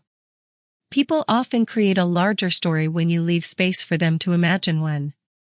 Across the room, Vanessa watched. She had seen Daniel perform wealth. Now she was watching me exercise responsibility. The difference was not in the clothes. It was in how the staff moved around us. Daniel demanded deference. I knew their names. During lunch, Vanessa sat beside me. Her friends occupied the opposite side of the table. They spoke about honeymoon destinations, designers, and the wedding menu. One of them asked whether Daniel's family home would be used for photographs. Vanessa's fork stopped above her plate.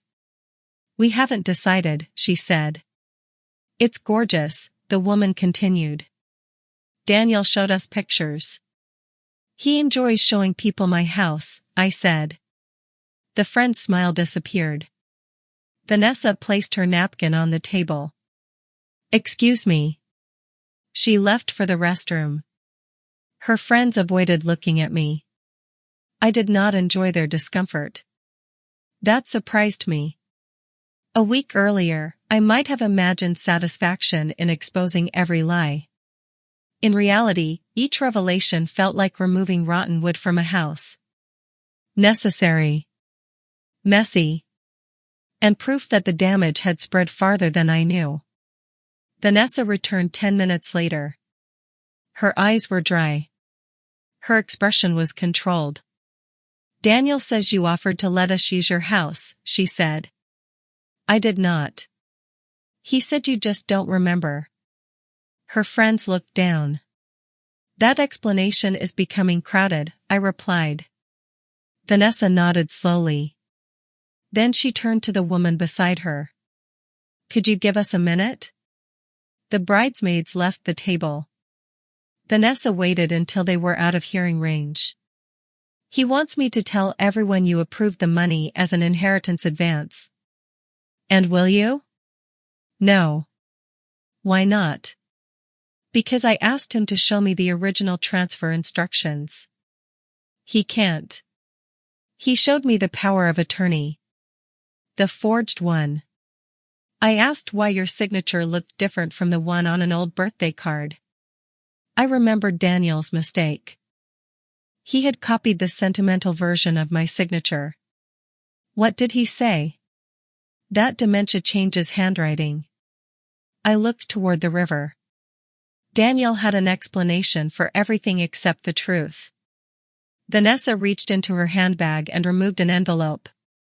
Inside was a cashier's check for $18,000.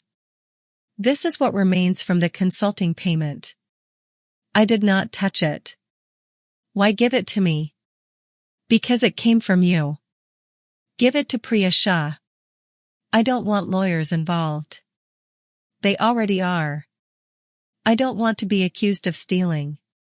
Then you need a record showing that you returned it. Her fingers tightened around the envelope. Will that protect me? I don't know. You could tell them I cooperated. I can tell them what you did. They will decide what it means. She studied me. You really won't promise anything. Promises made under pressure created this problem. After a moment, she placed the envelope back in her bag. Give me Priya's number. I wrote it on the back of the luncheon program. Before Vanessa left, she touched my sleeve. There's something else. What? Daniel asked me to sign a prenuptial agreement. That is not unusual. It is when the agreement says all property acquired before the wedding remains solely his. That is fairly standard. The penthouse is listed as his. I looked at her. So is your house. The room seemed to become quieter. My house? And something called Mercer Property Management. Daniel had intended to claim ownership of the company controlling Hawthorne. The forged power of attorney was not only about the pension. He had used it to position himself as the controller of my entire estate. Do you have a copy? I asked. My lawyer does. Tell your lawyer to speak to Priya. Vanessa nodded. He also promised to transfer 10% of the management company to me after the wedding. He owns none of it. I know that now. What did he expect you to give him in return? Her mouth tightened. My hospitality company. My client list. And the 18,000. There was no romance left in her voice. Only accounting. That evening, Samuel and Priya came to my house. We spread documents across the same dining table where I had first examined the bank statements. Priya had confirmed that Daniel submitted a change of control notice to Calder Urban Properties using the forged power of attorney. The notice claimed I had permanently delegated my voting rights to him. Calder had not accepted it because one required attachment was missing. A notarized medical certification. He was one document away, Samuel said. From controlling the company? From creating enough confusion to operate as though he did. He told Vanessa he would give her 10%. Priya shook her head. He was trading shares he didn't own. Why would he give her anything? To make the marriage feel like a partnership. Or to keep her from asking where the money came from, Samuel added. I looked at Daniel's submitted notice. He had signed his name confidently at the bottom. No imitation. No hesitation. He believed the company already belonged to him. We should seek an injunction, Priya said. To stop what? Any further attempt to act under the forged authority. We also need to file the civil complaint. What about the criminal investigation? The bank has referred the matter. The district attorney's financial exploitation unit is reviewing it. Samuel studied my face. You still have options. Such as? We can offer Daniel a narrow settlement window. Priya did not look pleased. Samuel continued. He returns all remaining assets. Surrenders the penthouse occupancy interest. Signs a full admission of the forged documents. Cooperates with recovery. In exchange, Evelyn does not oppose a negotiated resolution in the criminal case. You mean I ask them not to send him to prison? You could state that restitution matters more to you than incarceration. Priya closed her folder. He may reject it. Then he rejects it knowingly, Samuel said. They both looked at me. A mother is expected to know when mercy becomes enabling. Nobody tells you how. Offer it, I said. Priya's expression revealed nothing. Samuel nodded. One meeting. Lawyers present. No private negotiation. When? Tomorrow. I gathered the papers slowly. What happens if he says no? Priya answered. Then we proceed without protecting him from the natural consequences. Daniel arrived at Samuel's office 25 minutes late. He brought an attorney named Victor Hale, who specialized in commercial litigation and spoke as though every sentence were being recorded for television. Daniel wore a gray suit. The expensive watch was gone. He did not look at me when he entered.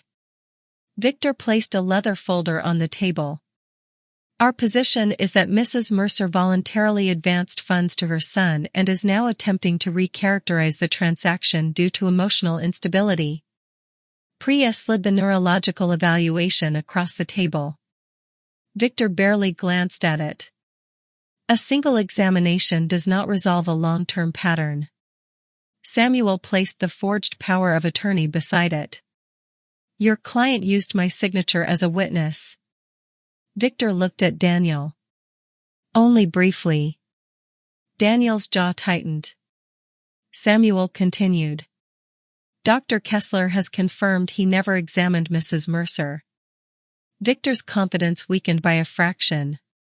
Any statement by Dr. Kessler would need to be evaluated in context. It will be, Priya said. Under oath. Daniel finally looked at me. You're enjoying this? No.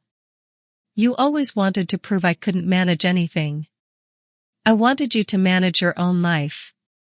You kept everything from me. What did I keep? Dad's businesses. The property company. The investments.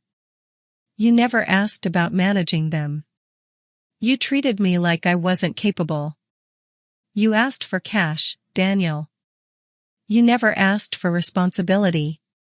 The words landed harder than I intended. He looked away. For 1 second, I saw shame. Then Victor began speaking, and Daniel hid behind him again. Samuel presented the settlement terms. Return the recoverable funds. Transfer the penthouse membership back to the management company. Surrender claims over my house and property interests. Admit the power of attorney was invalid. Cooperate with the bank and licensing investigation. In return, I would tell prosecutors that I preferred restitution and supervised probation over imprisonment, provided Daniel complied fully. Daniel read the terms. His face became red.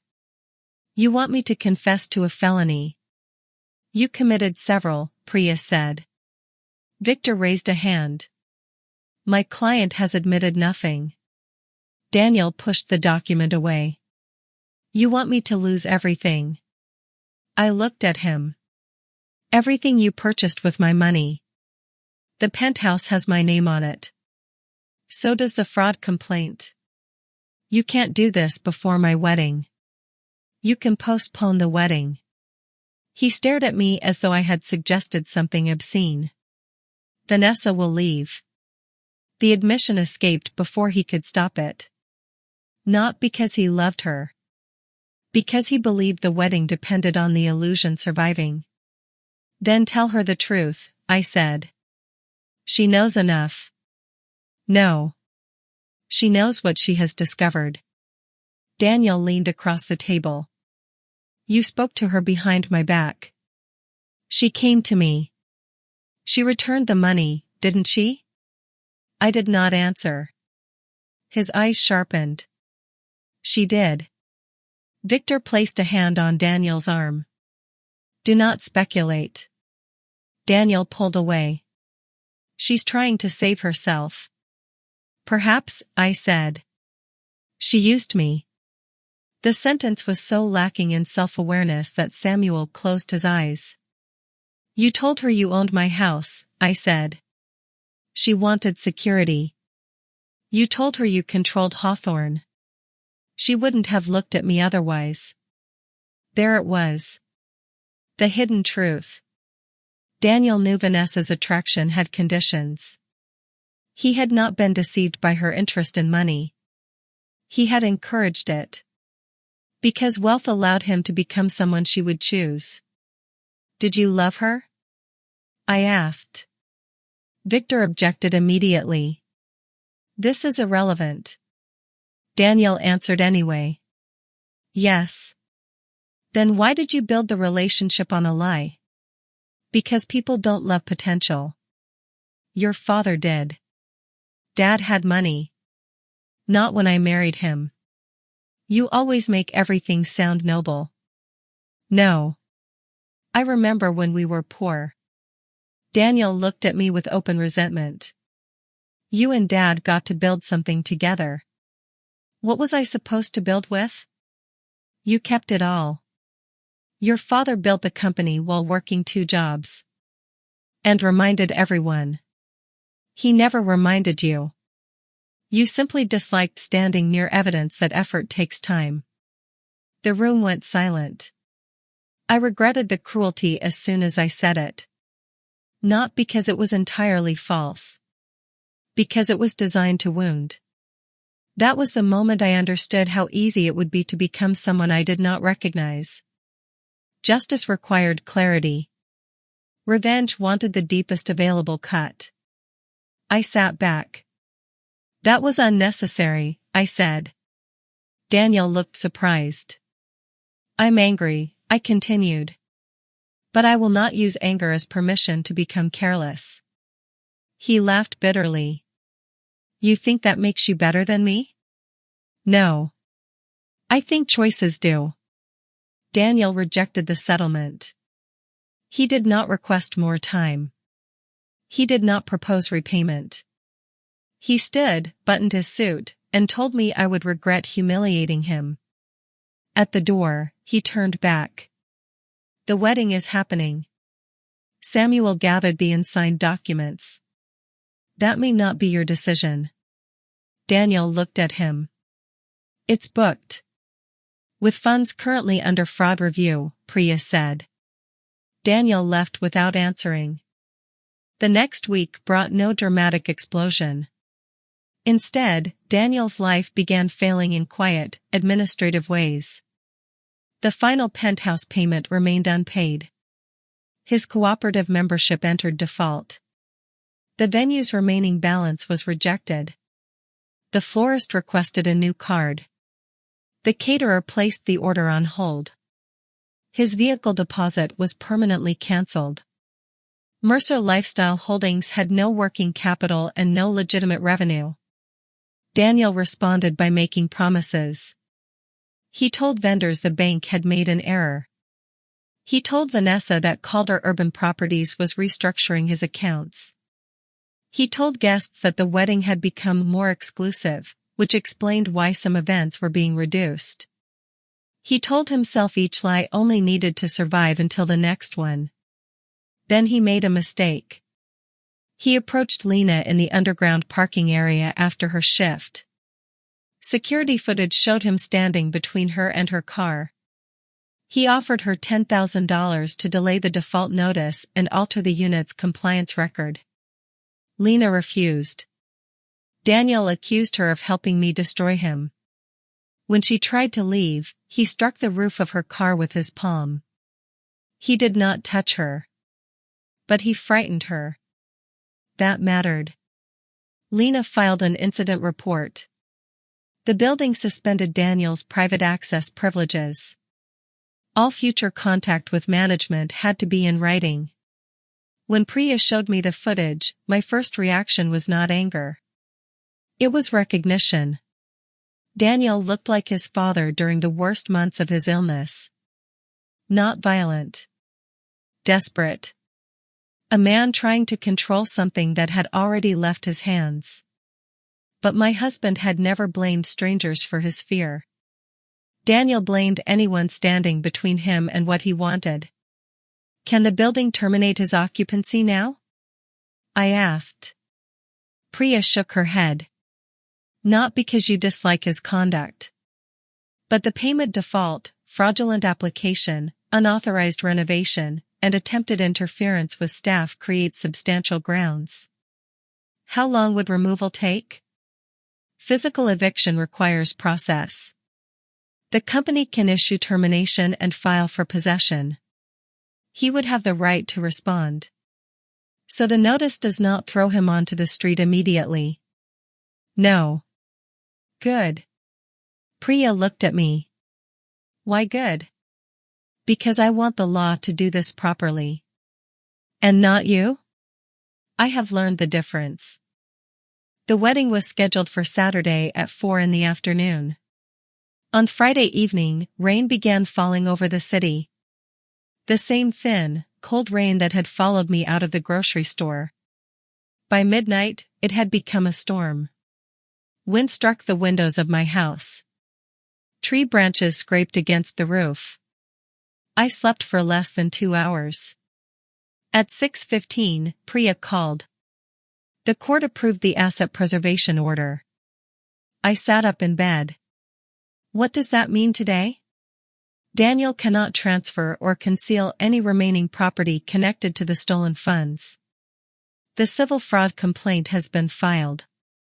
And the occupancy termination? Mercer Property Management can serve the notice today based on material misrepresentation and uncured default. The possession case will proceed separately. Will he be removed before the wedding? No. I felt relief. Then guilt for feeling it. Priya continued. The notice is still serious.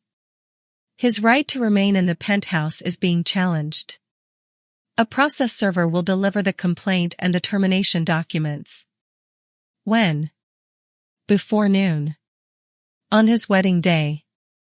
He selected the timeline when he refused the settlement. I dressed slowly. Not for the ceremony.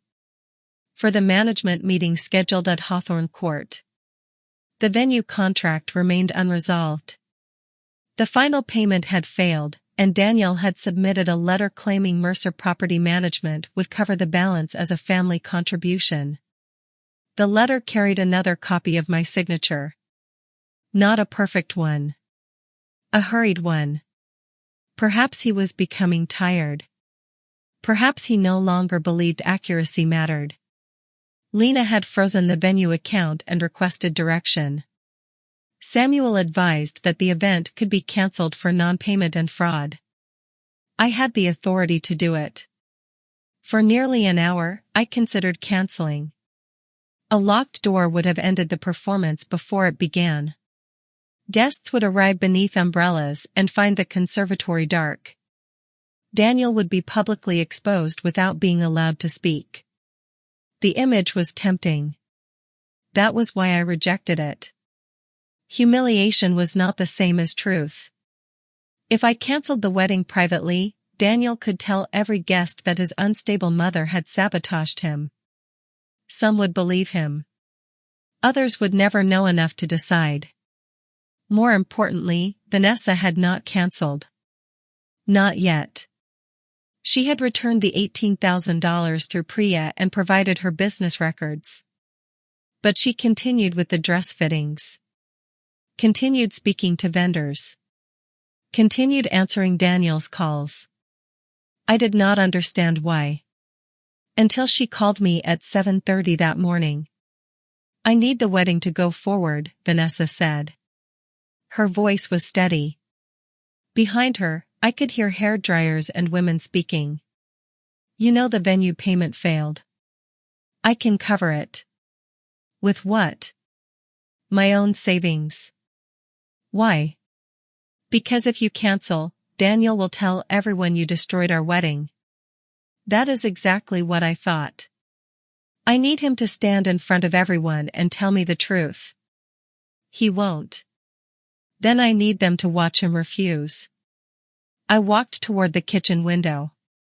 The garden was dark beneath the storm. What are you planning, Vanessa? I'm going to ask him 3 questions before I say the vows. That is not a plan. It is a confrontation. It's my wedding. It may not be. There was a pause. I know. Her voice cracked for the first time. I have spent 3 weeks waking up every morning hoping there is some explanation that makes me less foolish. You are not the person who committed the fraud. No. I'm the person who believed a penthouse meant I was safe. I said nothing. Vanessa continued. I don't want the guests to watch you expose him. I want them to watch him choose whether to tell the truth. And if he lies? Then you can show them everything. I closed my eyes. This was not the ending Samuel would recommend. Lawyers prefer controlled rooms. Documents. Recorded statements. Not bridal parties and emotional audiences. But Daniel had used witnesses as protection from the beginning. He humiliated me at the engagement party because he believed the room would accept his version. Perhaps the same room needed to see the cost of that choice. I will not create a spectacle for entertainment, I said. Neither will I. I will not display private medical details. Agreed. I will not reveal anything that damages the case without Priya's approval. Ask her. And if you decide to marry him after hearing the truth? Vanessa was silent. That is your right, I continued. But my legal action will continue. I understand. Do you? Yes. She took a breath. I am not asking you to save me. Good. I'm asking you not to save him from being seen. Samuel objected. Priya objected more carefully. A public confrontation creates risks, she said. Daniel may make defamatory claims. He may become volatile. Guests may record everything. He invited the audience, I replied. That does not mean we should use it. Vanessa's attorney joined the call. She confirmed that Vanessa intended to question Daniel before the ceremony and would withdraw if he failed to answer truthfully. The event would proceed only if Vanessa paid the venue balance from verified personal funds. Samuel remained uneasy. What role are you playing, Evelyn? Owner's representative. You are not technically the sole owner. Controlling director, then. And as Daniel's mother? I looked at the rain moving across my windows. As little as possible. Samuel sighed. That may be impossible. I know. At 10:45, Daniel was served. He was in the penthouse dressing room with 2 groomsmen and a photographer. The process server handed him a sealed packet containing the civil fraud complaint, asset preservation order, and notice terminating his occupancy interest subject to legal process. According to the service report, Daniel read the first page. Then he demanded that building security remove the server. Security declined. Daniel called Victor Hale. He called Calder Urban Properties. He called Lena. Then he called me. I answered on the 5th attempt. What have you done? His voice sounded breathless. I filed a lawsuit. You served me on my wedding day. You were offered a settlement. I'm being evicted? You received notice that the management company is terminating your occupancy agreement. You have legal rights and time to respond. You can't make me homeless. You have not been removed today. Then withdraw it. No. Just until after the honeymoon. The request was so detached from reality that I could not speak for a moment. There will be no honeymoon funded by my money. It's already paid. The travel account is frozen. Silence. He had not known. Mom. Again, the word arrived only when every other door had closed. Come downstairs, I said. Samuel and your attorney can meet us in the management office. I'm getting married in 4 hours. Then you should decide whether you want your wife to hear the truth from you or from the court documents. She knows the truth. Which version? He ended the call. Daniel arrived in the management office 20 minutes later. He wore black formal trousers and a white shirt without a jacket. His cufflinks were still missing. His hair had been styled for the ceremony, but rainwater darkened one shoulder where he had crossed the loading area. Victor Hale joined by video. Samuel and Priya sat beside me. Daniel remained standing. Withdraw the eviction notice, he said. No. Release enough money for the honeymoon. No. Tell Vanessa the transfers were gifts. No. Each answer made him look younger. Not in appearance. In behavior. A child testing whether persistence would eventually change the rule. Then what do you want? He demanded. I told you in Samuel's office. You want me to confess. I want you to tell the truth. To whom? Start with Vanessa. He laughed bitterly. She's pretending to be shocked because she got caught. She returned the money. His face hardened. So she chose you. This is not a competition. It has always been a competition. Between whom? You and anyone I cared about. I stared at him. Your father? You made him feel guilty whenever he spent money on me. That never happened. You always had to approve everything. We were married. We discussed major expenses. You controlled the accounts. Because your father asked me to manage them. He knew you'd punish him if he didn't. The room went quiet.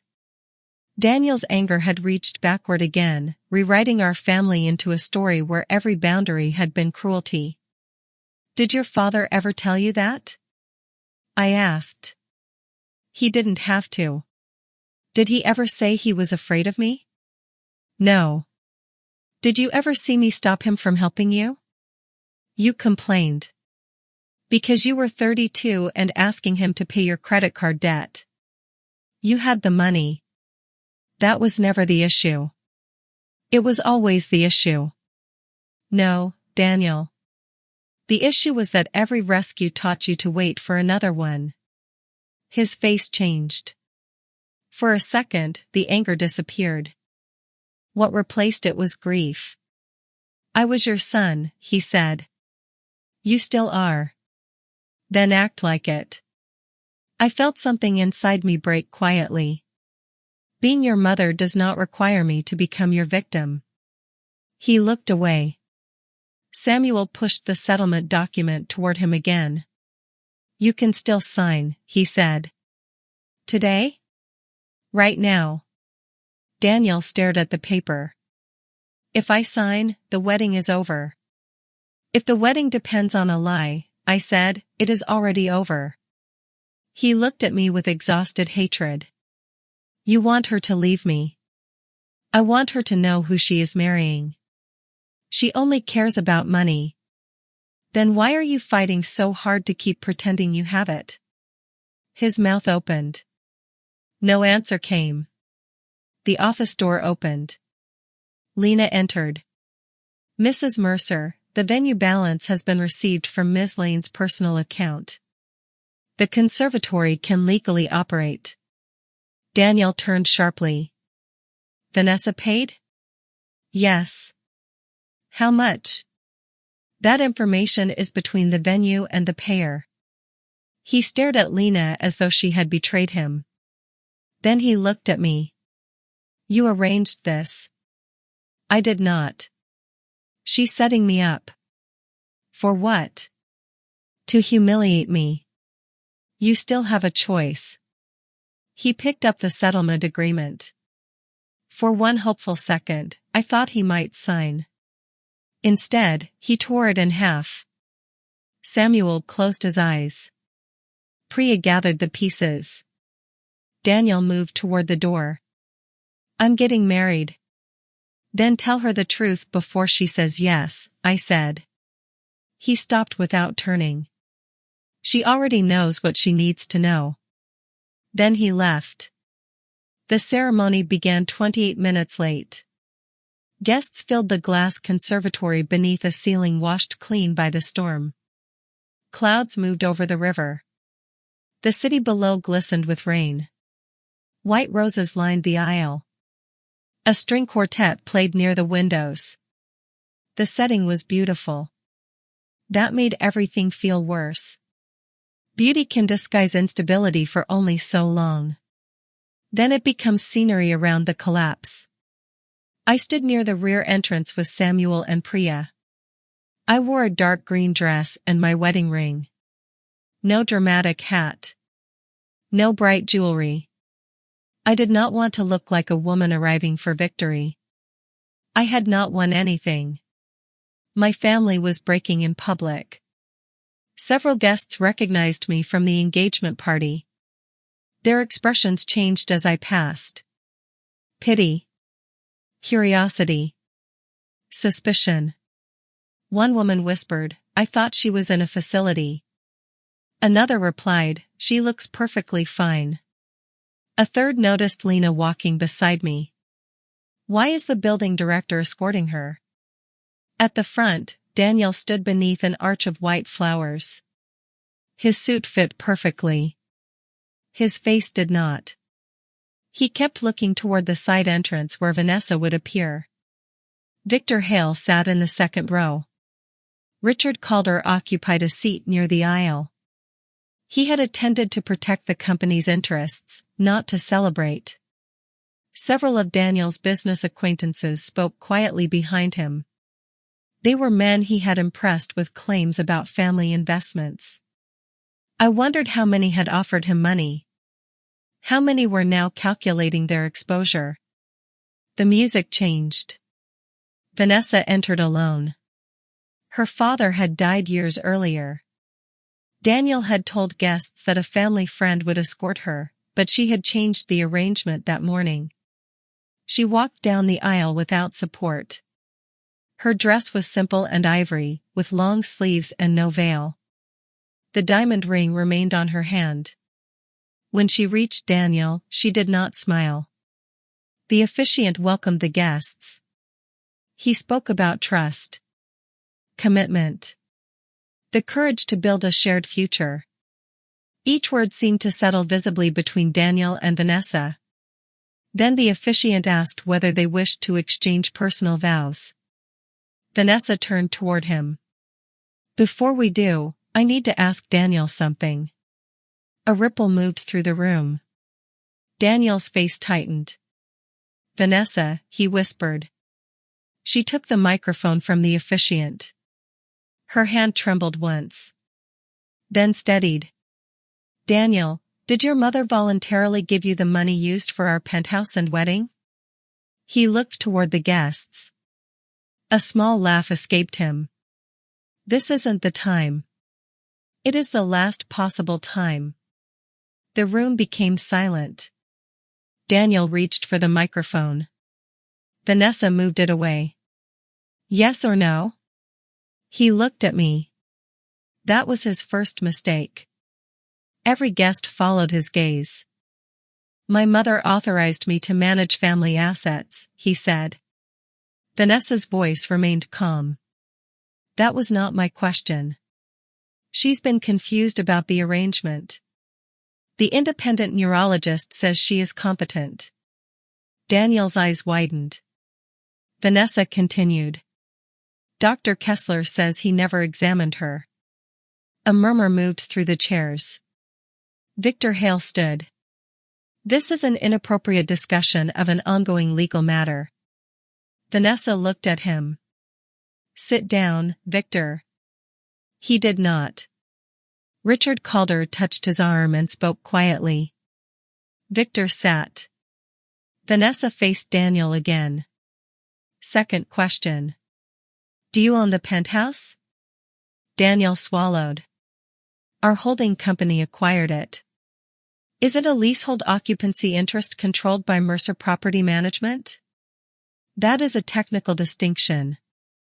It is the distinction between owning something and living in something your mother's company controls." A guest near the front turned toward another. Daniel's business acquaintances stopped whispering. "Vanessa," he said, "we can discuss this privately." "We have discussed it privately." "You lied privately." His face reddened. "This is because she got to you." "No. This is because the bank did." Vanessa drew a folded page from inside her bouquet. Third question. Did you list Evelyn's house, pension, and management company as assets you controlled in our prenuptial agreement? Daniel stared at the paper. That draft was preliminary. Did you own any of those assets? I would have inherited them. A sound moved through the room. Not a gasp. Something lower. More uncomfortable. Vanessa's expression changed. You told me she might not recognize anyone by today. Daniel lowered his voice. She is ill. I stepped forward.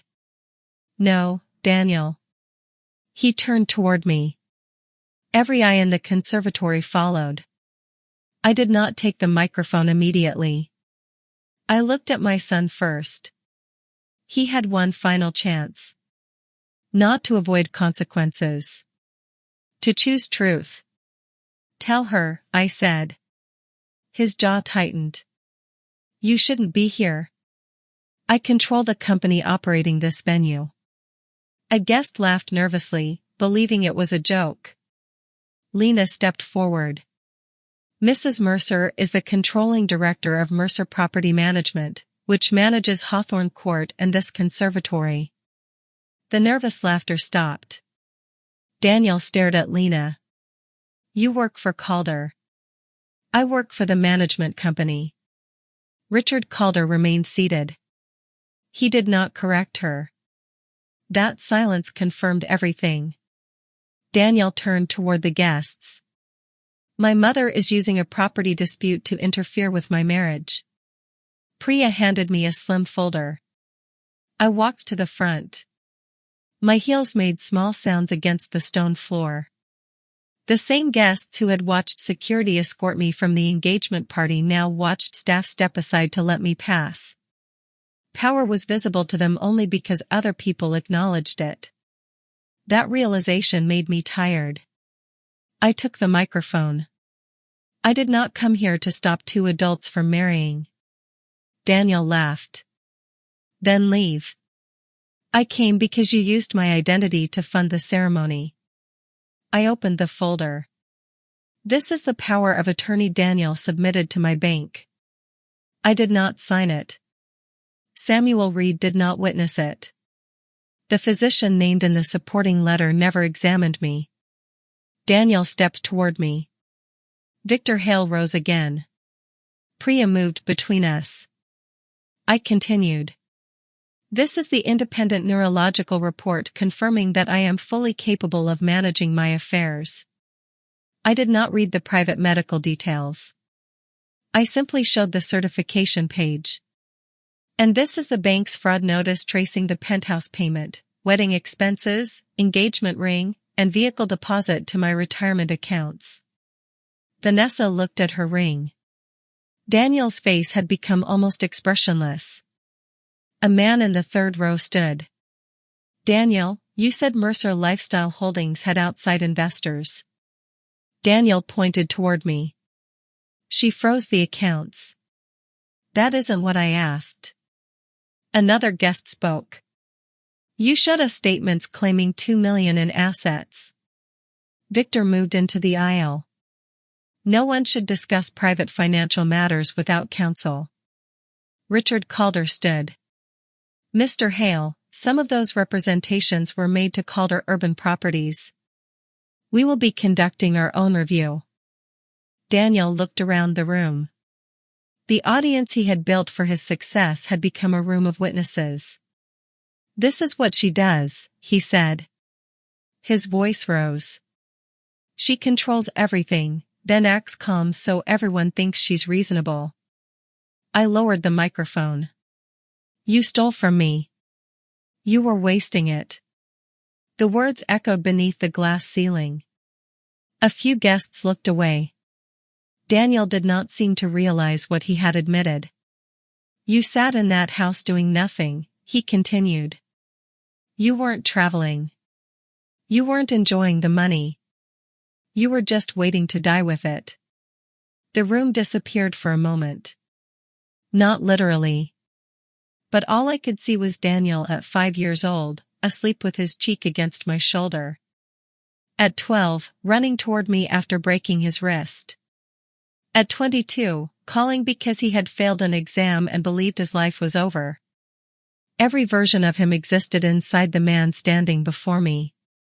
That was the cruelty of loving someone who harms you. The person who hurt you does not replace the person you loved. They remain in the same body. I lifted the microphone again. I was not waiting to die. My voice sounded quieter than his. The room leaned toward it. I was living carefully because I believed what I saved might protect both of us one day. Daniel looked away. You did not want protection, I continued. You wanted proof that you had already succeeded. You never believed I could. I believed you could build something. You decided it was easier to steal the appearance.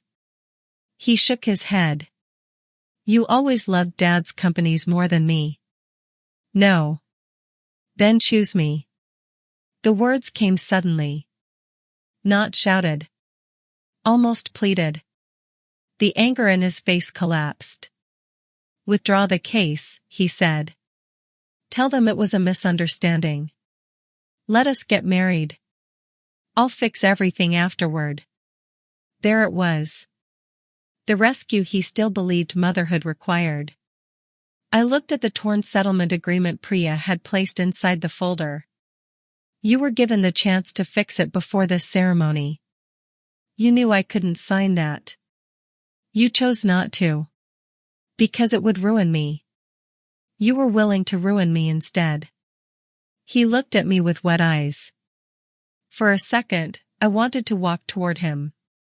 Not to forgive him. To hold him. My body remembered being his mother even when my mind knew better. I remained where I was. Vanessa removed the engagement ring. Daniel turned toward her. Don't. She held it between two fingers. You told me this came from the sale of company shares. I was going to replace the money. You told me the penthouse belonged to you. It would have. You told me Evelyn was dying. She is trying to destroy us. Vanessa's face tightened. There is no us inside that sentence, Daniel. There is only you. She placed the ring on the small table beside the officiant. I knew you wanted me because I made you look successful, she said. And I wanted you because I believed you were successful. The honesty shocked the room more than denial would have. Vanessa continued. I told myself it was love because I liked the future you described. I liked the penthouse. I liked the ring. I liked how people looked at us. Daniel stared at her. So you admit it? Yes. Her voice did not shake. I admit I was attracted to a life you never owned. But when I learned where the money came from, I returned what remained. You used me. No. We used the same lie for different reasons. She took a breath. And I won't marry it. Daniel reached for her hand. She stepped back. Vanessa, listen to me. I've listened for 7 months. You think she will protect you? I'm not choosing her. Then who are you choosing? Myself. She gathered the front of her dress and walked down the aisle. Nobody stopped her. Her bridesmaids followed slowly. One removed her shoes before hurrying after her. The conservatory doors closed behind them. The string quartet sat motionless. The violinist still held her bow above the strings. Daniel remained beneath the flower arch. The room did not know what to do with him. Neither did I. There was no triumphant music. No applause. Only the hum of the heating system and rainwater sliding from the glass roof. Victor reached his side and spoke quietly. Daniel pushed him away. Then he looked at me. You planned all of this. No. You brought the documents. Because you refused to bring the truth. You turned her against me. She asked you 3 questions. You made sure she knew the answers. Yes. His face twisted. For a moment, I thought he might shout again. Instead, he laughed. A broken, exhausted sound. Congratulations, Mom. I said nothing. You won. No. I looked at the empty aisle. At this point, nobody has won. He left through the service entrance. Victor followed. Several guests remained seated, avoiding one another's eyes. Others began collecting their coats. The caterers waited beside trays of untouched food. Thousands of dollars worth of flowers framed an empty ceremony. Vanessa had paid the final venue balance from her own savings. The event was legally hers until the scheduled closing time. I asked Lena to tell the staff that the food should be served. To whom? She asked. The guests. The employees. The meal delivery charity. Anyone who can use it. Within an hour, insulated containers were being loaded into vans. White roses were divided among hospitals and care facilities. The cake was cut in the staff kitchen. Nothing repaired what happened. But waste did not have to become another casualty. Before leaving, I stood alone beneath the flower arch. Samuel waited near the door. You handled it better than I feared, he said. That is not comforting. It was not intended to be. I looked at the ring Vanessa had left on the table. Priya had placed it in an evidence envelope. I wanted him to tell the truth. I know. I knew he wouldn't. You hoped. Yes. Samuel rested both hands on his cane. Hope is often the last thing facts remove. I looked across the empty chairs. Do you think I was cruel? I think you gave him private opportunities before the public consequence. That wasn't my question. Samuel considered it. Yes, he said. Parts of today were cruel. I appreciated the honesty. Was it wrong? Not every painful consequence is wrong. But you should remember the pain if you ever begin enjoying the power. I nodded. Outside, the storm had passed. The legal case lasted 9 months. Stories often move quickly after the dramatic moment. Real consequences do not. They arrive through letters, hearings, bank interviews, repeated signatures. Weeks when nothing appears to change. Then one morning, 3 decisions arrive at once. The bank recovered most of my pension. The furniture and several luxury purchases were sold. The vehicle deposit was returned. The jeweler accepted the engagement ring and refunded part of the payment after deducting fees. The penthouse occupancy interest reverted to Mercer Property Management after Daniel failed to cure the default and agreed not to contest the possession case. Some money was gone permanently. Wedding deposits. Legal fees. Services already provided. The cost of believing my own son could be trusted with a house key. There was no account for that loss. Dr. Nathan Kessler surrendered his medical license as part of an agreement with the state board. He admitted that he had written capacity opinions based entirely on information supplied by family members. He claimed Daniel told him I refused examination because I had become paranoid. The district attorney charged Daniel with financial exploitation, forgery, identity-related fraud, and submitting false records. He initially pleaded not guilty. Then investigators recovered emails from his computer. In one message, he asked Dr. Kessler whether the letter could be written strongly enough that no one will take her objections seriously. In another, he told Victor Hale that I would eventually cooperate because she is still my mother. That sentence hurt more than the insults. Daniel had not misunderstood my love. He had calculated it. The prosecution offered a plea agreement. Restitution. A suspended prison sentence conditioned on compliance. 5 years of supervised probation. Community service with a financial abuse prevention organization. A prohibition against managing another person's assets. Mandatory counseling. The prosecutor asked whether I wanted to make a statement. I spent 3 days writing one. The first version was angry. The second was too forgiving. The third was true. The courtroom was smaller than I expected. No dramatic wooden gallery. No crowd of reporters. Just fluorescent lights, stacked files, and people waiting for their names to be called. Daniel sat beside Victor in a dark suit.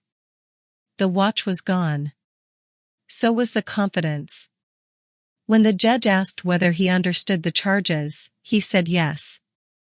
When asked whether he admitted using false documents to obtain control of my accounts, he hesitated. Victor whispered to him. Daniel said yes again. The judge permitted me to speak. I stood behind a narrow wooden podium. My hands trembled. I did not hide them. My son did not steal only money from me, I said. He used my age to make my voice less credible. He turned ordinary forgetfulness into evidence of disease. He turned my grief into isolation and my trust into access. Daniel stared at the table. I have been asked whether I want him imprisoned. There were days when I did. There were nights when I imagined consequences harsher than anything this court could impose. The judge listened without expression. I do not believe prison will return the man I thought my son was. I also do not believe love should protect him from accountability. Daniel lifted his head. So I support an agreement requiring full restitution, supervision, treatment, and restrictions preventing him from controlling anyone else's money. I paused. But I will not describe what he did as a mistake. My voice became steadier. A mistake is forgetting an appointment. A mistake is entering the wrong number. My son collected my documents, forged authority, bought medical confirmation, and planned to remove me from my home. Those were decisions. Daniel closed his eyes. I hope he becomes someone who understands the difference. Then I returned to my seat. The judge accepted the plea agreement. Daniel avoided immediate imprisonment. Some people later told me I had been too merciful. Others said no mother should have allowed charges at all. Both groups spoke as though motherhood came with a simple legal instruction. Forgive everything. Or cut him off forever. Real life rarely offers such clean choices. I did not send Daniel to prison. I also did not save him from the conviction. He lost the penthouse. The false company collapsed. Several acquaintances sued him over loans made using fraudulent financial statements. His professional license as a financial consultant was suspended. The wedding disappeared. So did most of the people who had gathered around his apparent wealth. When the scenery was removed, Daniel discovered who had come to see him and who had come to see the view. Vanessa cooperated with investigators. She was not charged. Her records showed that she had kept the consulting payment separate and returned what remained soon after learning its source. Her business invoice had been misleading, but prosecutors found insufficient evidence that she knew about the theft when she accepted the funds. She sold the wedding dress. Returned several gifts. Moved out of the penthouse before the termination became final. 6 months later, she opened a small event consulting office using her legitimate clients rather than Daniel's promises. She sent me a card. There was no apology inside. Only one sentence. I'm learning to ask where beautiful things come from. I kept it. Not because we became friends. We did not. But because some lessons deserve witnesses. Calder Urban Properties made another offer to purchase Mercer Property Management. This time, the offer reached me. Richard Calder sat across from me in the same third-floor conference room and placed a number on the table large enough to restore everything I had lost. A year earlier, I might have accepted immediately. Instead, I asked what would happen to the staff. He began discussing operational efficiency. I stopped him. What happens to the people? Richard adjusted his cuff. Some restructuring would be expected. How much? We have overlapping management functions. Meaning layoffs. Meaning efficiencies. No. He looked surprised. You haven't heard the revised price. I heard the first answer. I did not reject the sale forever. But I refused to exchange 43 employees for the comfort of walking away. Ownership, as my husband had said, was a list of problems that could eventually become yours. For the first time, I was willing to read the full list. Lena became Chief Operating Officer of Mercer Property Management. The staff received clearer contracts and improved retirement contributions. The building created a formal reporting system so no resident could intimidate employees without consequences. The broken coffee machine became a small joke between us. Whenever a major budget decision arrived, Lena would place a cup on my desk and say, "Remember how this all started?" "It started with milk," I would correct her. She never understood why I smiled. I sold my old house 11 months after the wedding. That decision surprised everyone. Especially Daniel. He had believed the house was the center of my life because it was the center of what he hoped to inherit. For a while, I believed leaving would mean surrendering the memories inside it. Then I realized memories are not held in walls. Walls hold marks. Dust. The faint outline where a photograph once hung. Memory travels more stubbornly. I kept my husband's gardening shoes. The blue ceramic bowl Daniel made as a child. The height measurements from the laundry room door were photographed before the house was sold. I stood in the empty kitchen on the final morning and listened to the refrigerator hum. 32 years of life had happened in those rooms. Birthdays. Arguments. Illness. Sunday coffee. Daniel learning to tie his shoes beside the back door. I placed one hand on the kitchen counter. "Thank you," I said. Then I left. I moved into the Hawthorne penthouse. Not immediately. First, the unauthorized stone wall had to be removed. The pressure system repaired. The cameras taken down. The furniture purchased with my money was either sold for restitution or placed into storage as evidence. For several weeks, the room stood nearly empty. Marble floors. White walls. River light. Without Daniel's objects, the penthouse no longer looked like success. It looked unfinished. That suited me. I chose furniture slowly.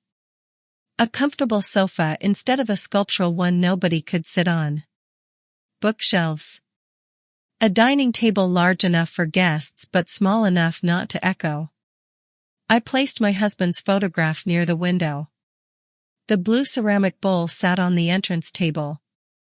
It was uneven. The glaze had cracked.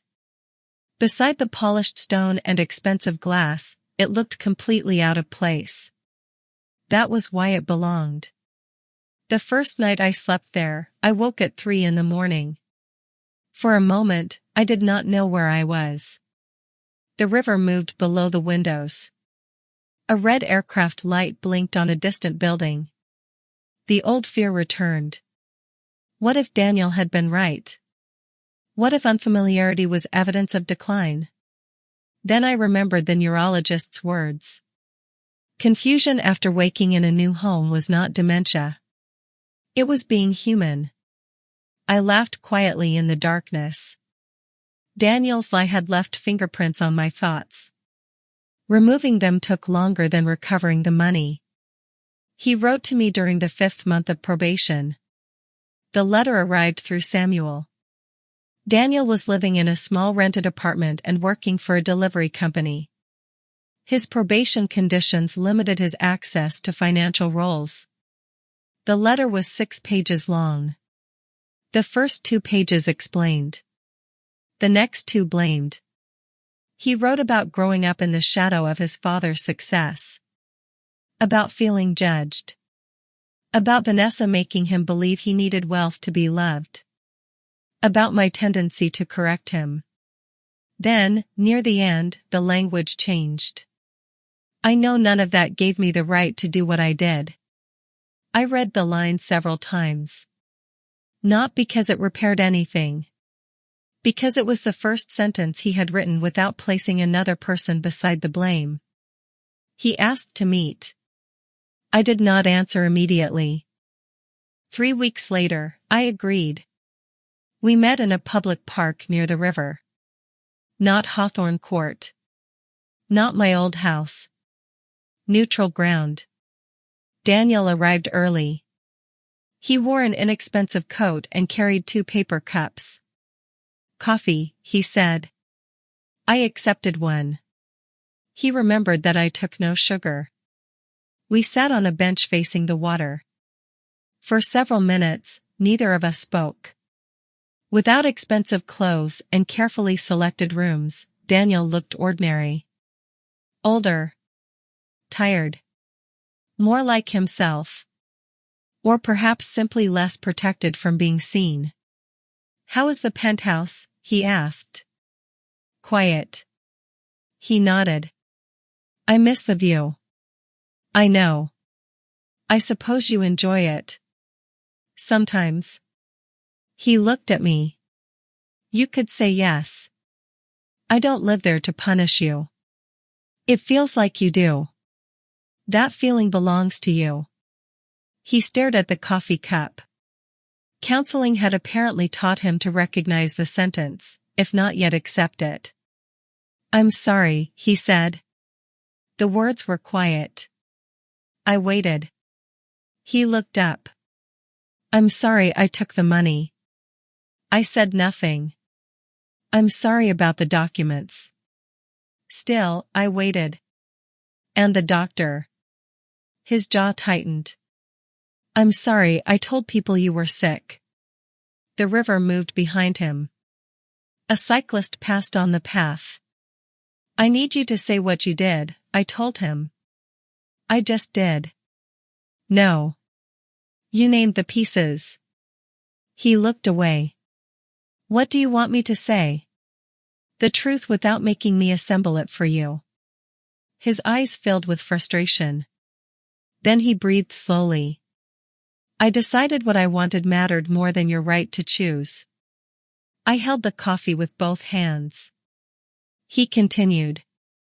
I knew you would say no, so I made it impossible for people to trust your no.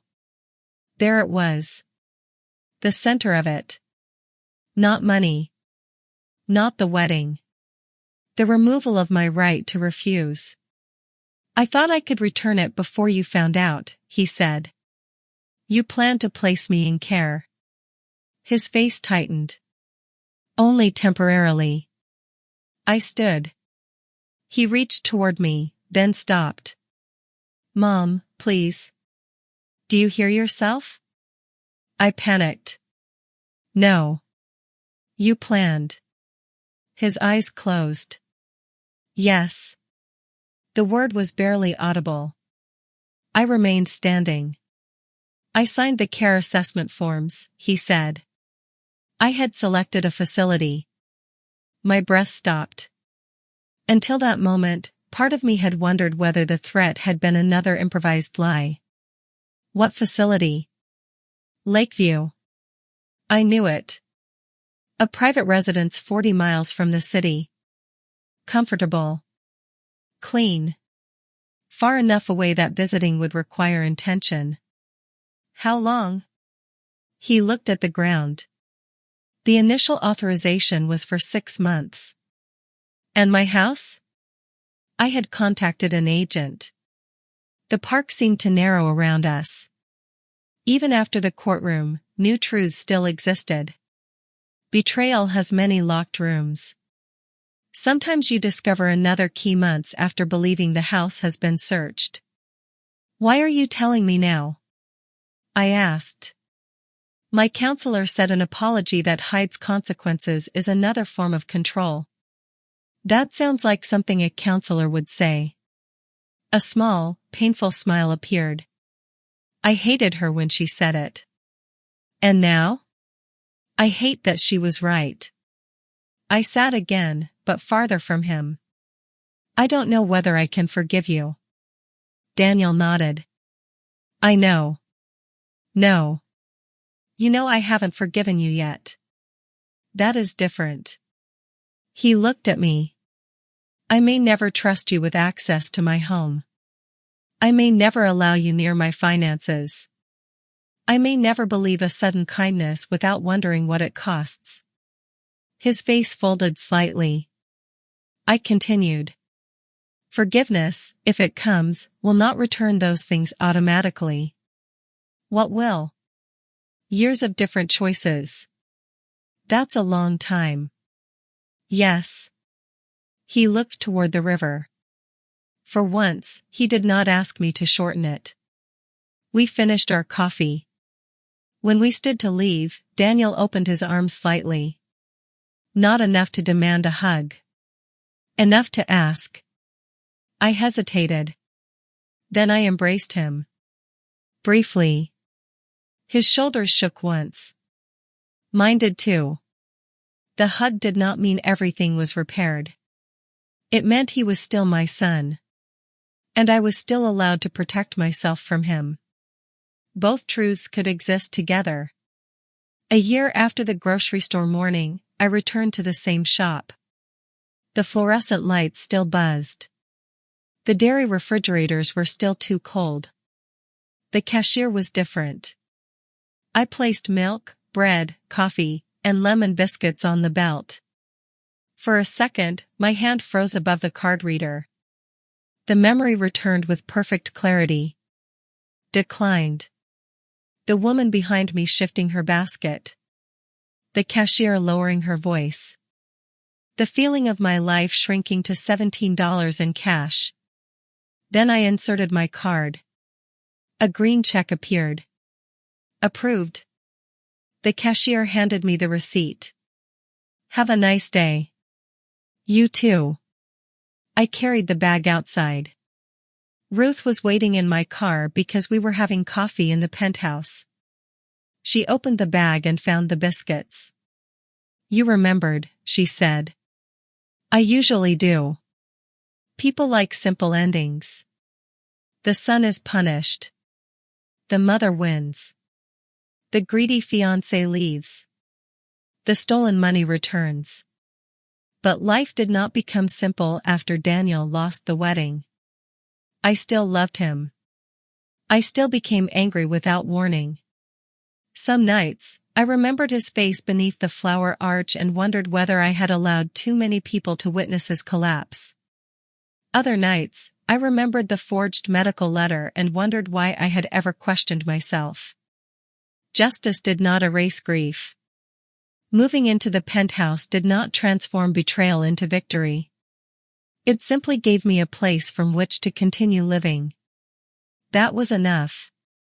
Daniel had believed age made me easy to erase. He believed a gray-haired woman living quietly in an old house would be too ashamed, too frightened, or too loving to resist. He confused gentleness with weakness. He confused motherhood with ownership. And he confused inheritance with permission. I did not destroy my son. I stopped allowing him to destroy me. There is a difference. Blood may be thicker than water. But it does not buy loyalty. And love without boundaries is not forgiveness. Sometimes, it is simply permission for the betrayal to happen again. So tell me honestly. If your own child stole your retirement, declared you incapable, and tried to remove you from your home, would you give them another chance after they faced the consequences? Or would you close the door for good? Share your answer in the comments. And if this story made you feel something, anger, recognition, or even hope, subscribe and stay with me for the next story. Because the darkest betrayals do not always come from strangers.